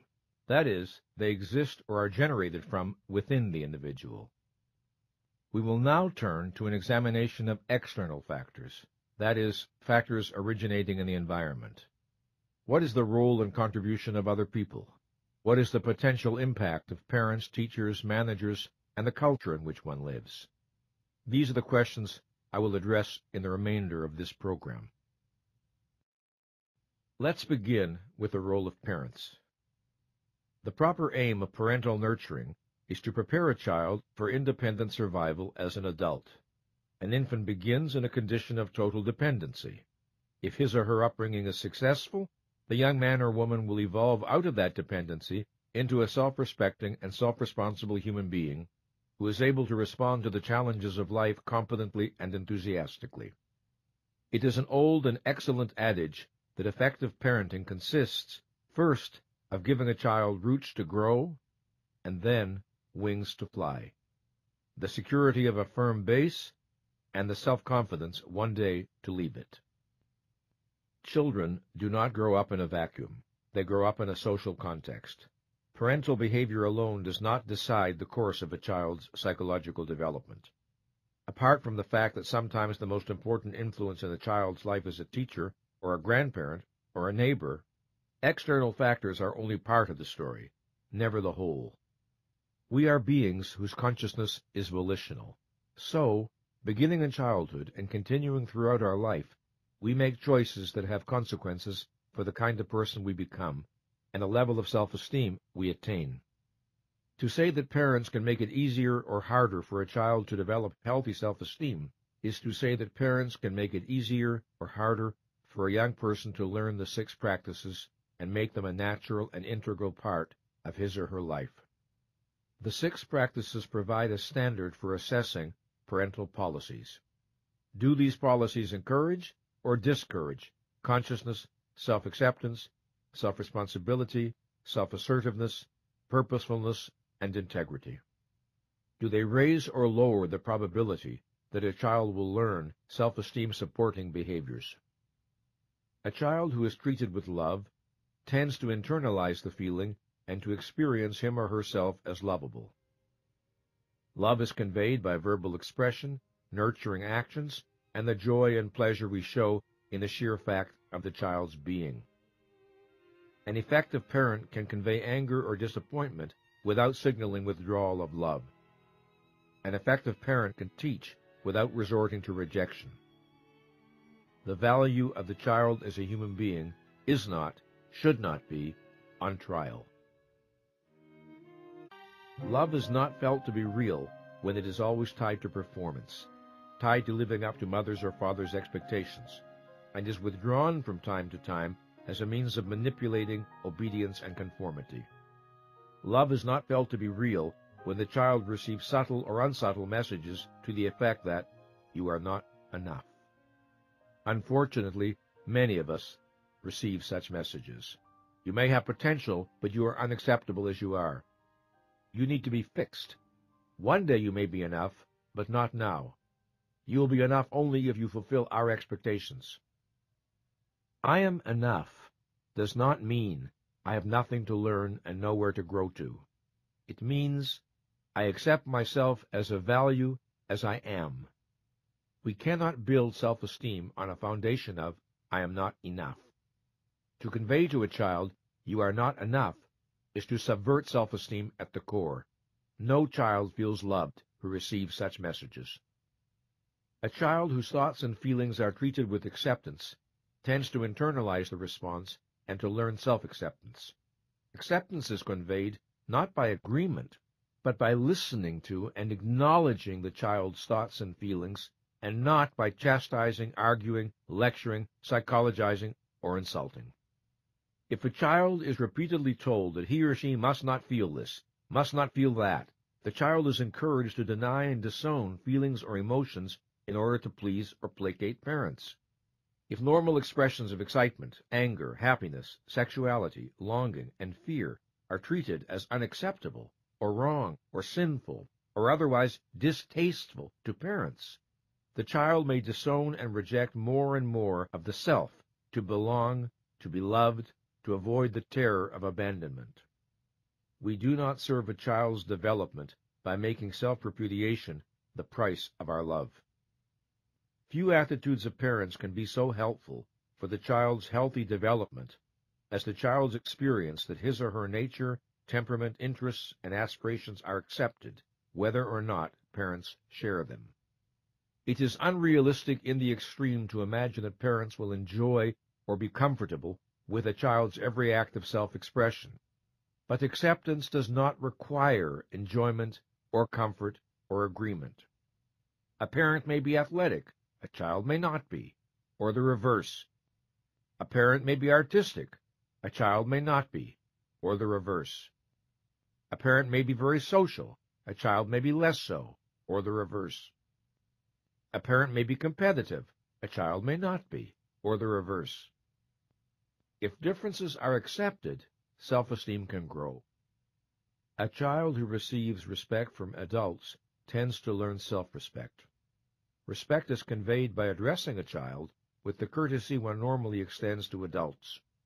As child psychologist Haim Ginott used to observe, if a visiting guest accidentally spills a drink, we do not say, "Oh, you're so sloppy, what's the matter with you?" But then why do we think such statements are appropriate for our children, who are much more important to us than the visitor? Parents need to be informed. Be careful what you say to your children. They may agree with you. Before calling a child stupid or clumsy or bad or a disappointment, consider the question, is this how I want my child to experience him or herself? If a child grows up in a home where everyone deals with everyone else with natural, good-natured courtesy, he or she learns principles that apply both to self and to others. Respect of self and others feels like the normal order of things, which, properly, it is. Especially important for the nurturing of a child's self-esteem is the experience of what I have called psychological visibility. If I say or do something and you respond in a way that I perceive as congruent in terms of my own behavior, I feel seen and understood by you. For example, if I become playful and you become playful in turn, or if I express joy and you show understanding of my state, or if I express sadness and you convey empathy, or if I do something I am proud of and you smile in admiration, I feel visible. In contrast, if I say or do something and you respond in a way that makes no sense to me in terms of my own behavior, I do not feel seen and understood. If I become playful and you react as if I were being hostile, or if I express joy and you display impatience and tell me not to be silly, or if I express sadness and you accuse me of pretending, or if I do something I am proud of and you react with condemnation, I feel invisible. To feel visible to you, I do not require your agreement with what I'm doing, or feeling, or saying. We might hold different viewpoints. But if we show understanding of what the other is saying, and if our responses are congruent in terms of that, we can continue to feel visible to each other. A child has a natural desire to be seen, heard, understood, and responded to appropriately. To a self that is still forming, this need is particularly urgent. This is one of the reasons a child will look to a parent for a response after having taken some action. If a child says, unhappily, "I didn't get the part in my school play," and mother answers empathetically, "That must hurt," the child feels visible. What does a child feel if mother answers sharply, "Do you think you're always going to get what you want in life?" If a child bursts into the house, full of joy and excitement, and mother says, smiling, "You're happy today," the child feels visible. What does a child feel if mother screams, "Do you have to make so much noise? What is the matter with you?"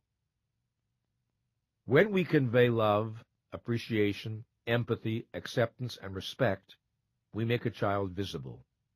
When we convey indifference, scorn, condemnation, and ridicule, we drive the child's self into the lonely underground of invisibility. If we are to love effectively, whether the object is our child, our mate, or a friend, the ability to provide the experience of visibility is essential. and in giving this experience to our child, we model a practice that he or she may learn to emulate. Loving parents concerned to support the self-esteem of their children may believe that the way to do it is with praise. But inappropriate praise can be as harmful to self-esteem as inappropriate criticism. Many years ago, I learned from Haim Ginott an important distinction, that between evaluative praise and appreciative praise. Evaluative praise does not serve a child's interests. In contrast, appreciative praise can be productive both in supporting self-esteem and in reinforcing desired behavior. To quote from Ginott's book, Teacher and Child, "In psychotherapy, a child is never told, 'You are a good little boy. You are doing great.' Judgmental praise is avoided. Why? Because it is not helpful. It creates anxiety, invites dependency, and evokes defensiveness. It is not conducive to self-reliance, self-direction, and self-control." Unquote. If we state what we like and appreciate about the child's actions and accomplishments, we remain factual and descriptive. We leave it to the child to do the evaluating. Ginott offers this example of the process. Quote, "Marcia, age 12, helped the teacher rearrange the books in the class library. The teacher avoided personal praise such as, 'You did a good job,' or 'You're a hard worker.' Instead, she described what Marcia had accomplished. 'The books are all in order now. It'll be easy for the children to find any book they want. It was a difficult job, but you did it. Thank you.' The teacher's words of recognition allowed Marcia to make her own inference. 'My teacher likes the job I did. I am a good worker.' Unquote.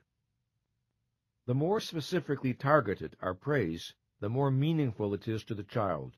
Praise that is generalized and abstract leaves the child wondering what exactly is being praised. It is not helpful. Not only does praise need to be specific, it needs to be commensurate with its object.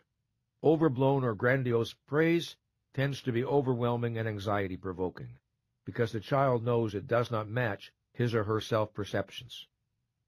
Some parents are intent on helping their children's self-esteem, but they praise globally, indiscriminately, and extravagantly.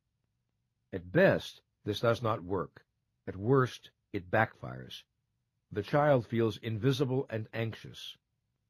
In addition, this policy tends to produce approval addicts, children who cannot take a step without looking for praise, and who feel disvalued if it is not forthcoming.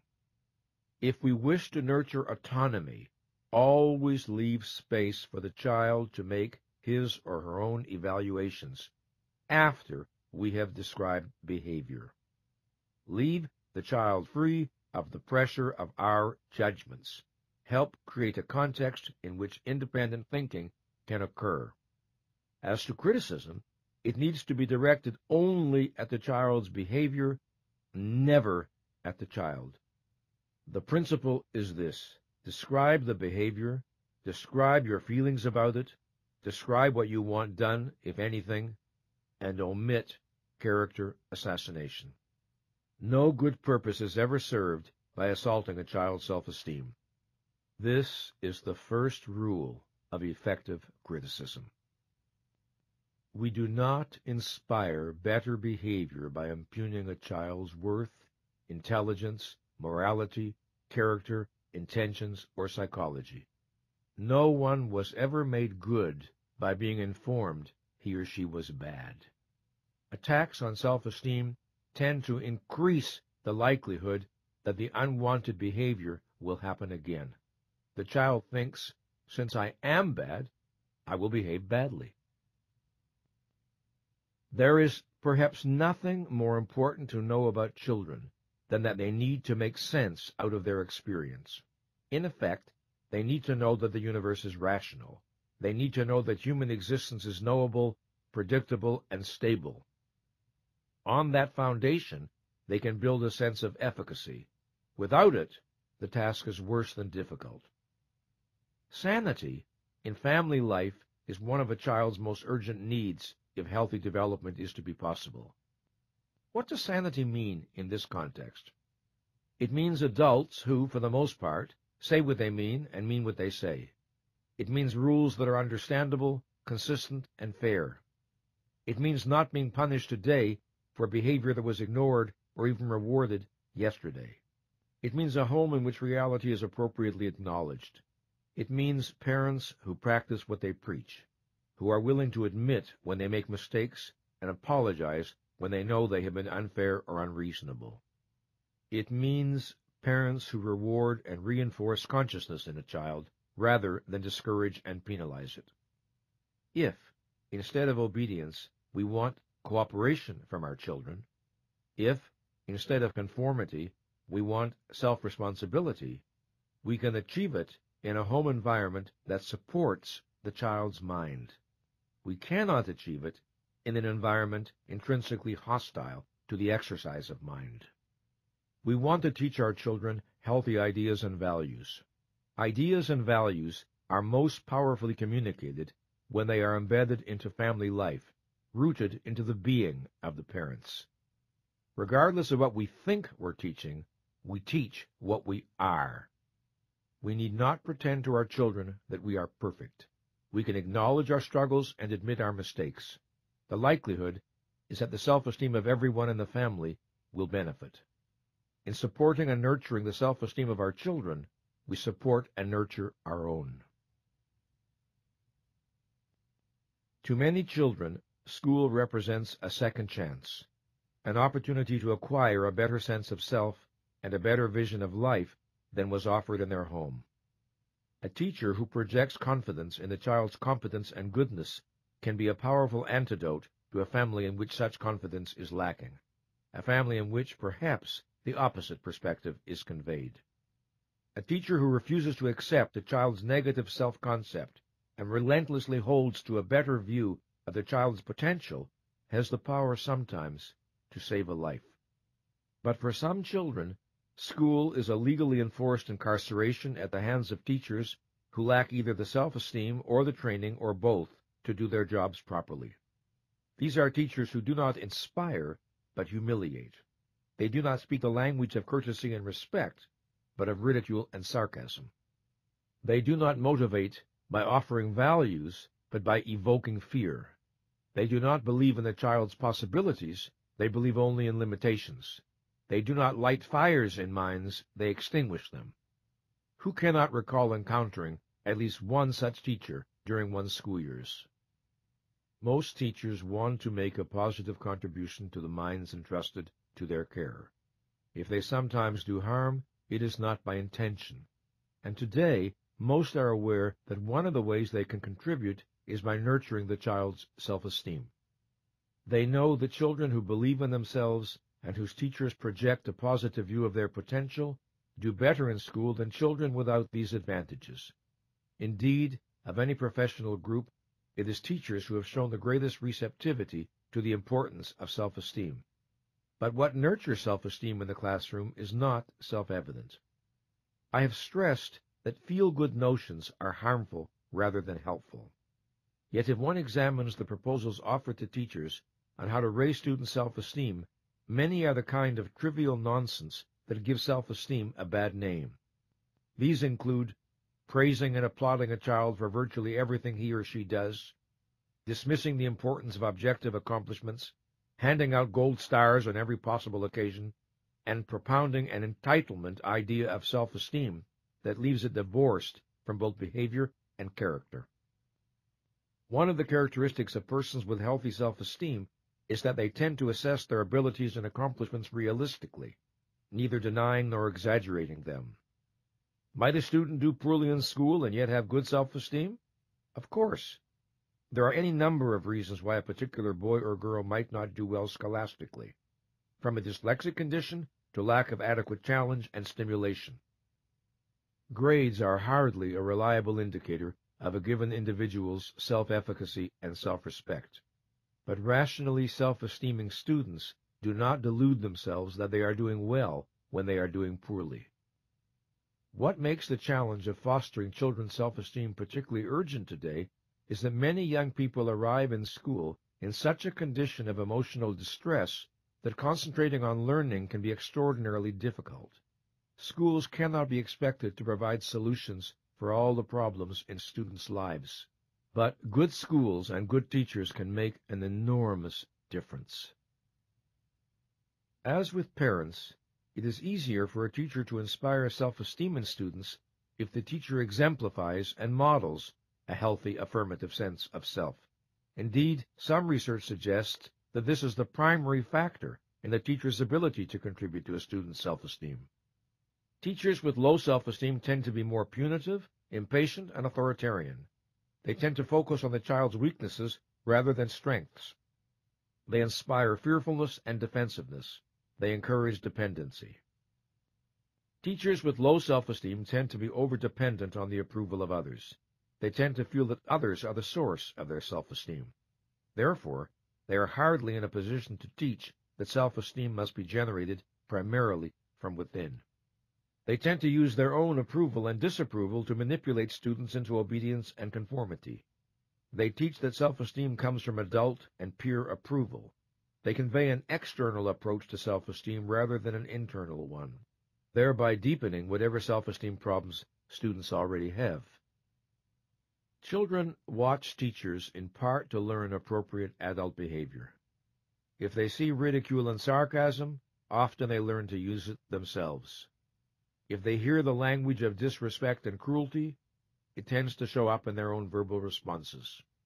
If, in contrast, they see benevolence and an emphasis on the positive, they may learn to integrate that into their own responses.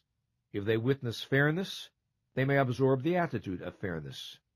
If they see self-esteem, they may decide it is a value worth acquiring.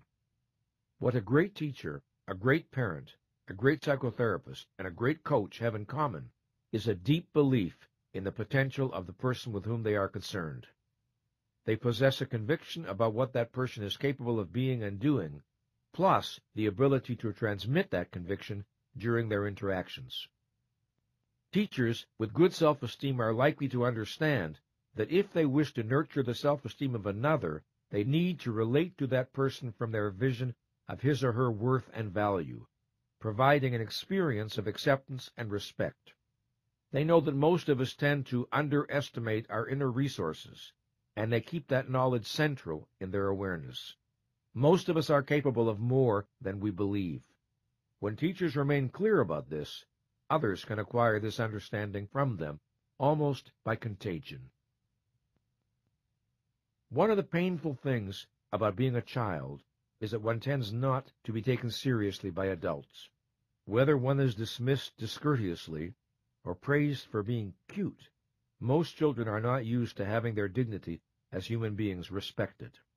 So, a teacher who treats all students with courtesy and respect sends a signal to the class. You are now in an environment where different rules apply than those you may be used to. In this world, your dignity and feelings matter. In this simple way, a teacher can begin to create an environment that supports self-esteem. Sometimes a child is not fully aware of his or her assets. It is the teacher's job to facilitate that awareness. This has nothing to do with phony compliments. Every child does some things right. Every child has some assets. They must be found, identified, and nurtured. A teacher should be a prospector looking for gold.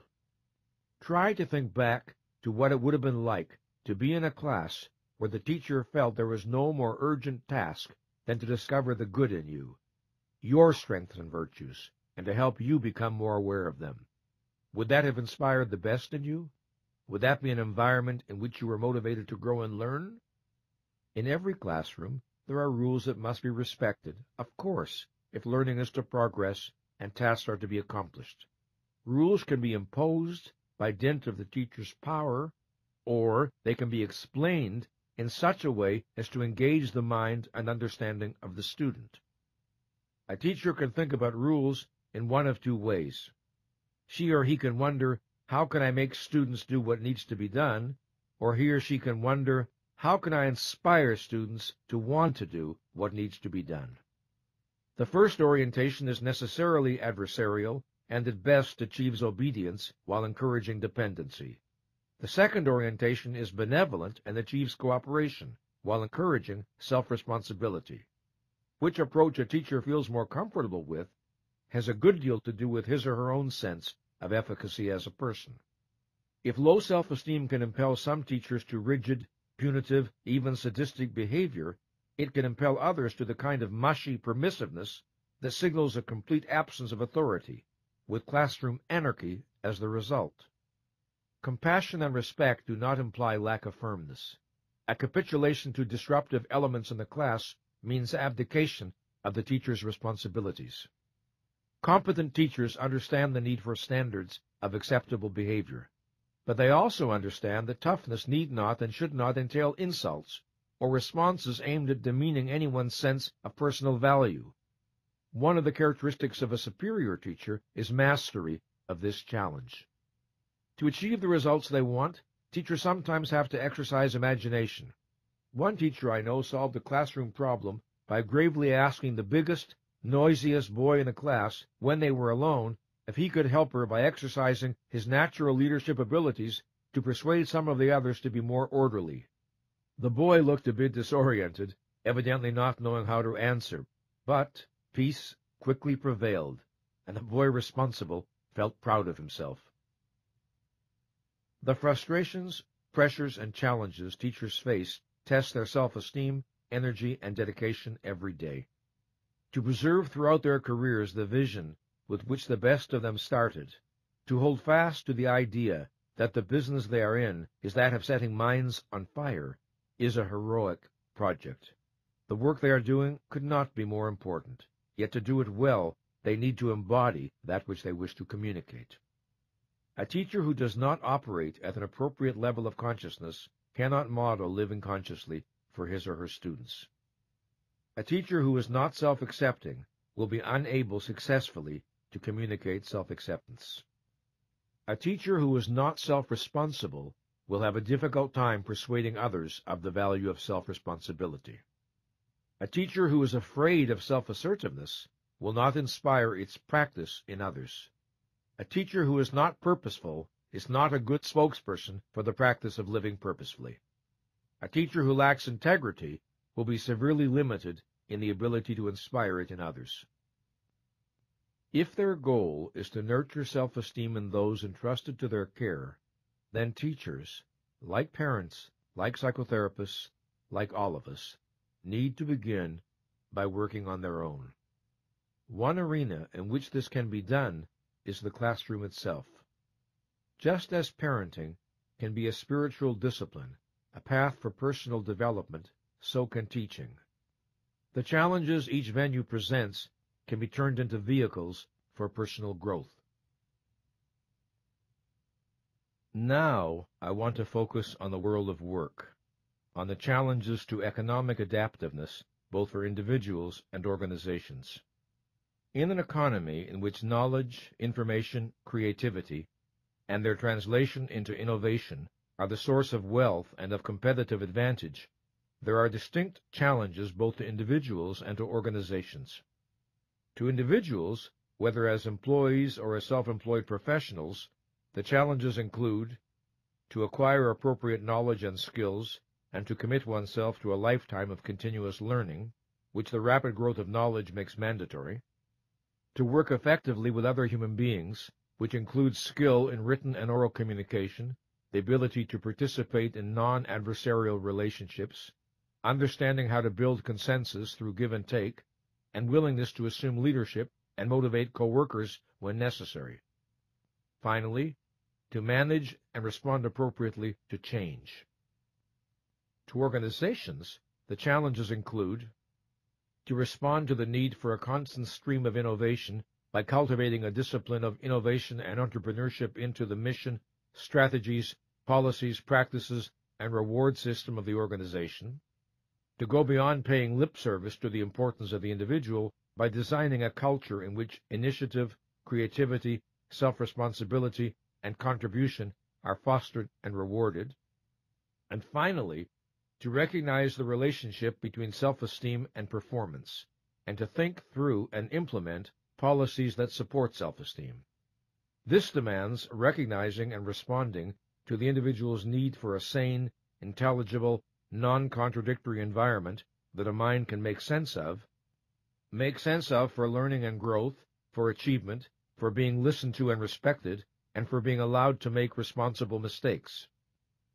Leaders do not usually ask themselves, how can we create a self-esteem supporting culture in our organization?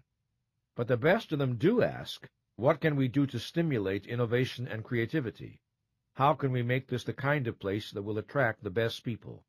And what can we do to earn their continuing loyalty? These questions are all different, and yet the answers to them are largely the same, or at least significantly overlap. It would be impossible to have an organization that nurtured innovation and creativity, and yet did not nurture self-esteem in some important ways. It would be impossible to have an organization that nurtured self-esteem, and yet did not stimulate innovation, creativity, excitement, and loyalty. From the point of view of the individual, it is obvious that work can be a vehicle for raising self-esteem. The 6 pillars all have clear application here. When we bring a high level of consciousness, responsibility, and so on to our tasks, self-esteem is strengthened, just as when we avoid them, self-esteem is weakened. In this section, I want to focus on self-esteem from the perspective of the organization, the kind of policies and practices that either undermine or support the self-efficacy and self-respect of people. An organization whose people operate at a high level of consciousness, self-acceptance, self-responsibility, self-assertiveness, purposefulness, and personal integrity would be an organization of extraordinarily empowered human beings. These traits are supported in an organization to the extent that the following conditions are met. People feel safe. They're secure that they will not be ridiculed, demeaned, humiliated, or punished for openness and honesty, or for admitting, I made a mistake, or for saying, I don't know, but I'll find out. People feel accepted. They're treated with courtesy, listened to, invited to express thoughts and feelings, dealt with as individuals whose dignity is important. People feel challenged. They're given assignments that excite, inspire, and test and stretch their abilities. People feel recognized. They're acknowledged for individual talents and achievements and rewarded monetarily and non-monetarily for extraordinary contributions.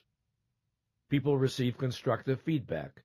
They hear how to improve performance in non-demeaning ways that stress positives rather than negatives, and that build on their strengths. People see that innovation is expected of them. Their opinions are solicited, their brainstorming is invited, and they see that the development of new and usable ideas is desired of them and welcomed. People are given easy access to information. Not only are they given the information and resources they need to do their job properly, they are given information about the wider context in which they work, the goals and progress of the company, so that they can understand how their activities relate to the organization's overall mission. People are given authority appropriate to what they are accountable for. They are encouraged to take initiative, make decisions, exercise judgment. People are given clear-cut and non-contradictory rules and guidelines. They are provided with a structure their intelligence can grasp and count on, and they know what is expected of them. People are encouraged and empowered to solve as many of their own problems as possible. People see that their rewards for successes are far greater than any penalties for failures. In too many companies, where the penalties for mistakes are much greater than the rewards for success, people are afraid to take risks or express themselves. People are encouraged and rewarded for learning. People experience congruence between an organization's mission statement and professed philosophy on the one hand, and the behavior of leaders and managers on the other. They see integrity exemplified, and they feel motivated to match what they see. People experience being treated fairly and justly. They feel the workplace is a rational universe they can trust. People are able to believe in and take pride in the value of what they produce. They perceive the results of their efforts as genuinely useful, and they perceive their work as worth doing.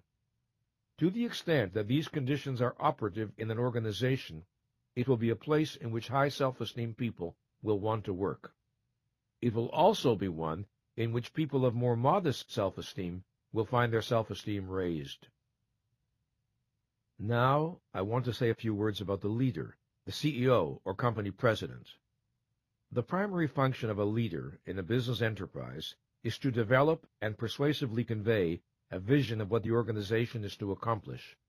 She or he must also inspire and empower all those who work for the organization to make an optimal contribution to the fulfillment of that vision, and to experience that in doing so, they are acting in alignment with their self-interest. So, the leader must be an inspirer and a persuader. The higher the self-esteem of the leader, the more likely it is that he or she can perform that function successfully. A mind that distrusts itself cannot inspire the best in the minds of others. Neither can leaders inspire the best in others if their primary need arising from their insecurities is to prove themselves right and others wrong. It is a fallacy to say that a great leader should be egoless. A leader needs an ego sufficiently healthy that it does not experience itself as on the line in every encounter. This, so the leader is free to be task and results-oriented, not self-aggrandizement or self-protection oriented. If degrees of self-esteem are thought of on a scale from 1 to 10, with 10 representing optimal self-esteem and 1 the lowest imaginable, then is a leader who is a 5 more likely to hire a 7 or a 3? Very likely, he or she will feel more comfortable with the 3, since people often feel intimidated by others more confident than themselves. Multiply this example hundreds or thousands of times, and project the consequences for a business. Leaders often do not fully recognize the extent to which who they are affects virtually every aspect of their organization. They do not appreciate the extent to which they are role models. Their smallest bits of behavior are noted and absorbed by those around them, not necessarily consciously, and reflected via those they influence throughout the entire organization. If a leader has unimpeachable integrity, a standard is set that others feel drawn to follow. If a leader treats people with respect, associates, subordinates, customers, suppliers, shareholders, that tends to translate into company culture. For these reasons, a person who wants to work on his or her leadership ability should work on self-esteem. Continual dedication to the 6 pillars and their daily practice is the very best training for leadership as it is for life. The policies that support self-esteem are also the policies that make money. The policies that demean self-esteem are the policies that sooner or later cause a company to lose money. Why? Simply because when you treat people badly and disrespectfully, you cannot possibly hope to get their best. And in today's fiercely competitive, rapidly changing global economy, nothing less than their best is good enough. One way to deepen our understanding of the themes with which this program has been concerned is to look at self-esteem as it relates to and is affected by culture. Let us begin by considering the idea of self-esteem itself. It is not an idea one finds in all cultures. It emerged in the West only recently, and is still far from well understood. Self-esteem existed in human consciousness thousands of years before it emerged as an explicit idea. Now that it has emerged, the challenge is to understand it. The need for self-esteem is not cultural. The need is inherent in human nature. What is the effect of different cultures and different cultural values on self-esteem? Every society contains a network of values, beliefs, and assumptions, not all of which are named explicitly, but which nonetheless are part of the human environment. Indeed, ideas that are not identified overtly, but are held and conveyed tacitly, can be harder to call into question. This is precisely because they are absorbed by a process that largely bypasses the conscious mind. Everyone possesses what might be called a cultural unconscious, a set of implicit beliefs that reflect the knowledge, understanding, and values of a historical time and place. I do not mean there are no differences among people within a given culture in their beliefs at this level, nor do I mean that no one holds any of these beliefs consciously, or that no one challenges any of them. I mean only that at least some of these beliefs tend to reside in every psyche in a given society, and without ever being the subject of explicit awareness. Throughout human history, Most societies and cultures have been dominated by the tribal mentality. This was true in primitive times, in the Middle Ages, and in socialist and some non-socialist countries in the 20th century. Japan is a contemporary example of a non-socialist nation still heavily tribal in its cultural orientation, although it may now be in the process of becoming less so. The essence of the tribal mentality is that it makes the tribe as such the supreme good and denigrates the importance of the individual. It tends to view individuals as interchangeable units and to ignore or minimize the significance of differences between one human being and another. At its extreme, it sees the individual as hardly existing except in the network of tribal relationships. The individual by him or herself is nothing. The tribal premise is intrinsically anti-self-esteem. It is a premise and an orientation that disempowers the individual as individual. Its implicit message is, you don't count. By yourself, you are nothing. Only as part of us can you be something. Thus, any society, to the extent that it is dominated by the tribal premise, is inherently unsupportive of self-esteem. In such a society, the individual is socialized to hold him or herself in low esteem relative to the group. Self-assertiveness is suppressed. Pride tends to be labeled a vice. What was so historically extraordinary about the creation of the United States of America was its conscious rejection of the tribal premise. The Declaration of Independence proclaimed the revolutionary doctrine of individual inalienable rights and asserted that the government exists for the individual, not the individual for the government.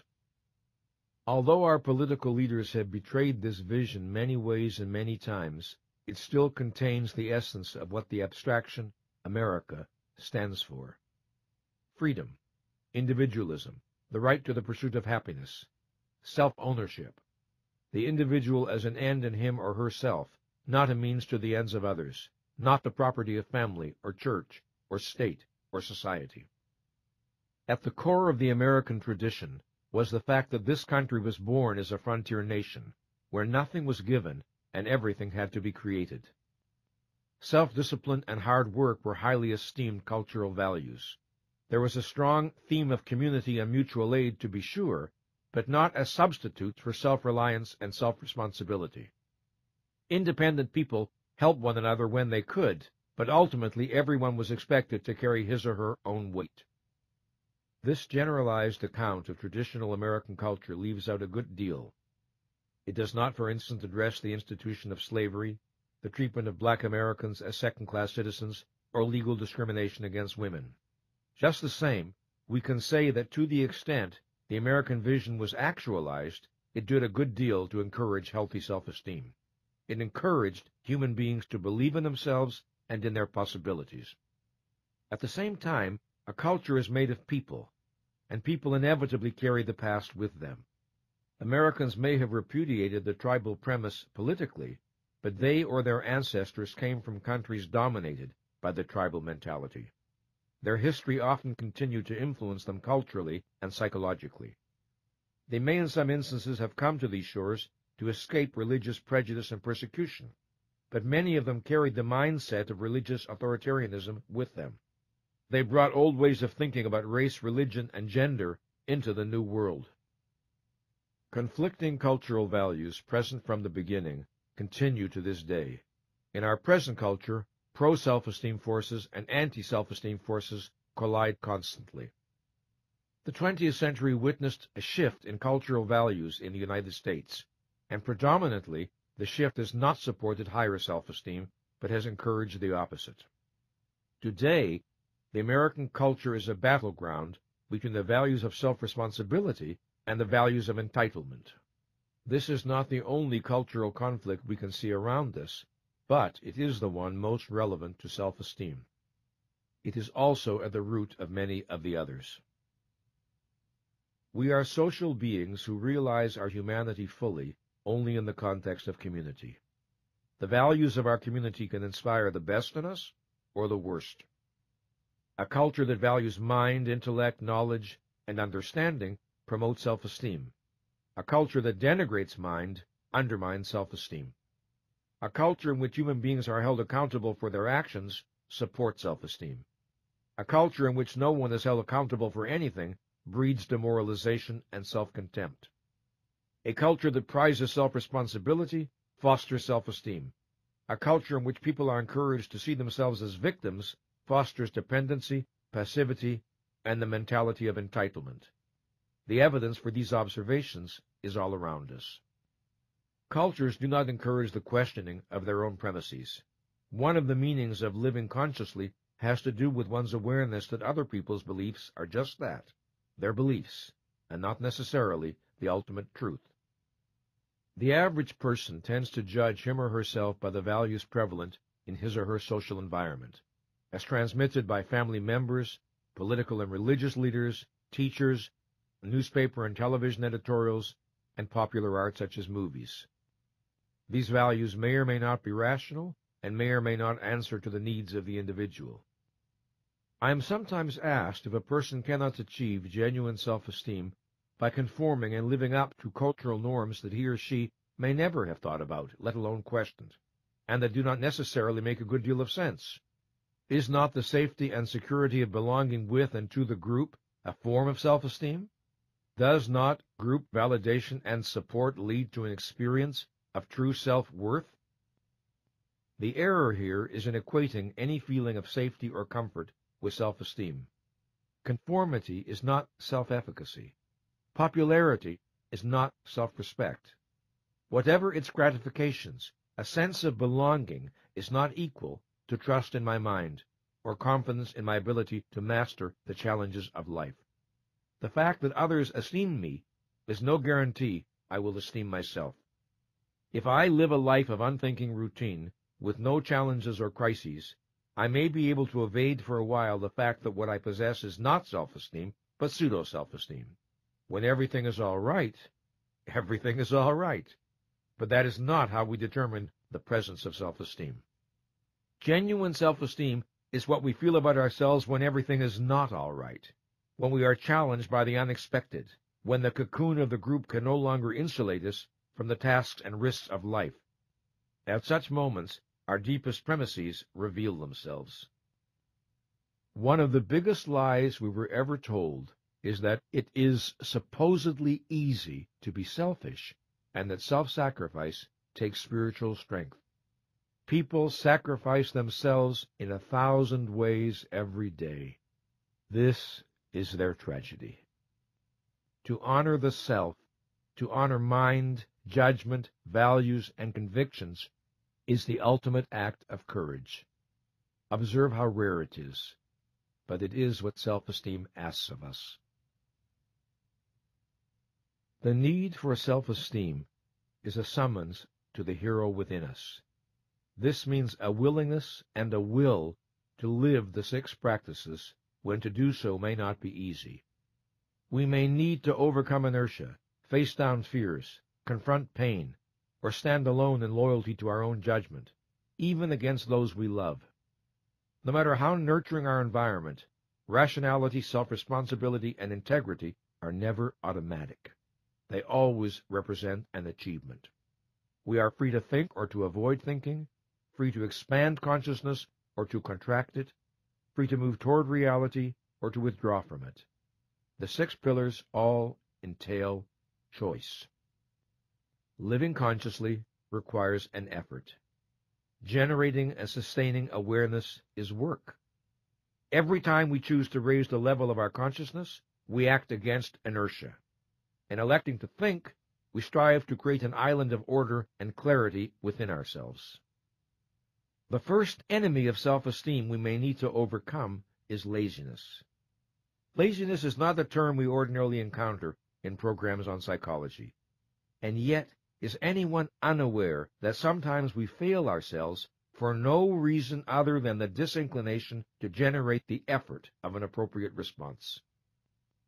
Sometimes, of course, laziness is abetted by fatigue, but not necessarily. Sometimes we are just lazy, which means that we do not challenge inertia we do not choose to awaken.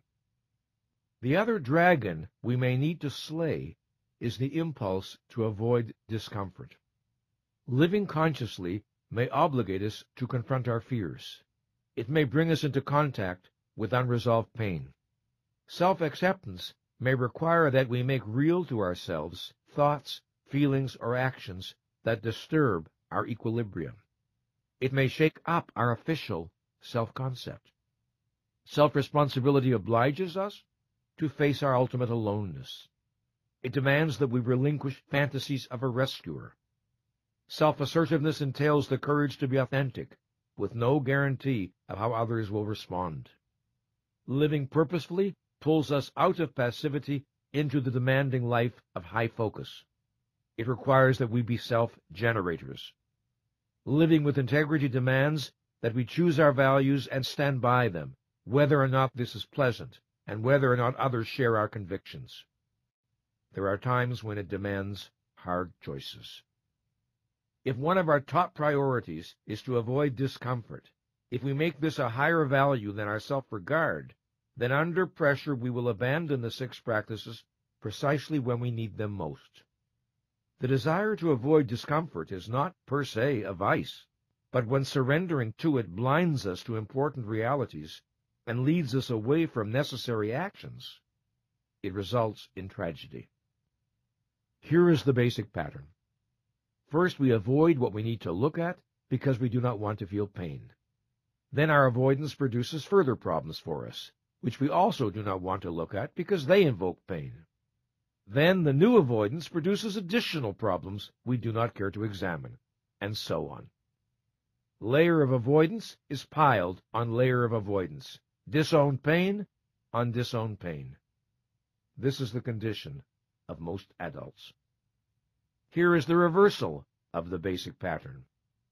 First, we decide that our self-esteem and our happiness matter more than short-term discomfort or pain. We take baby steps at being more conscious, self-accepting, responsible, and so on. We notice that when we do this, we like ourselves more. This inspires us to push on and attempt to go farther.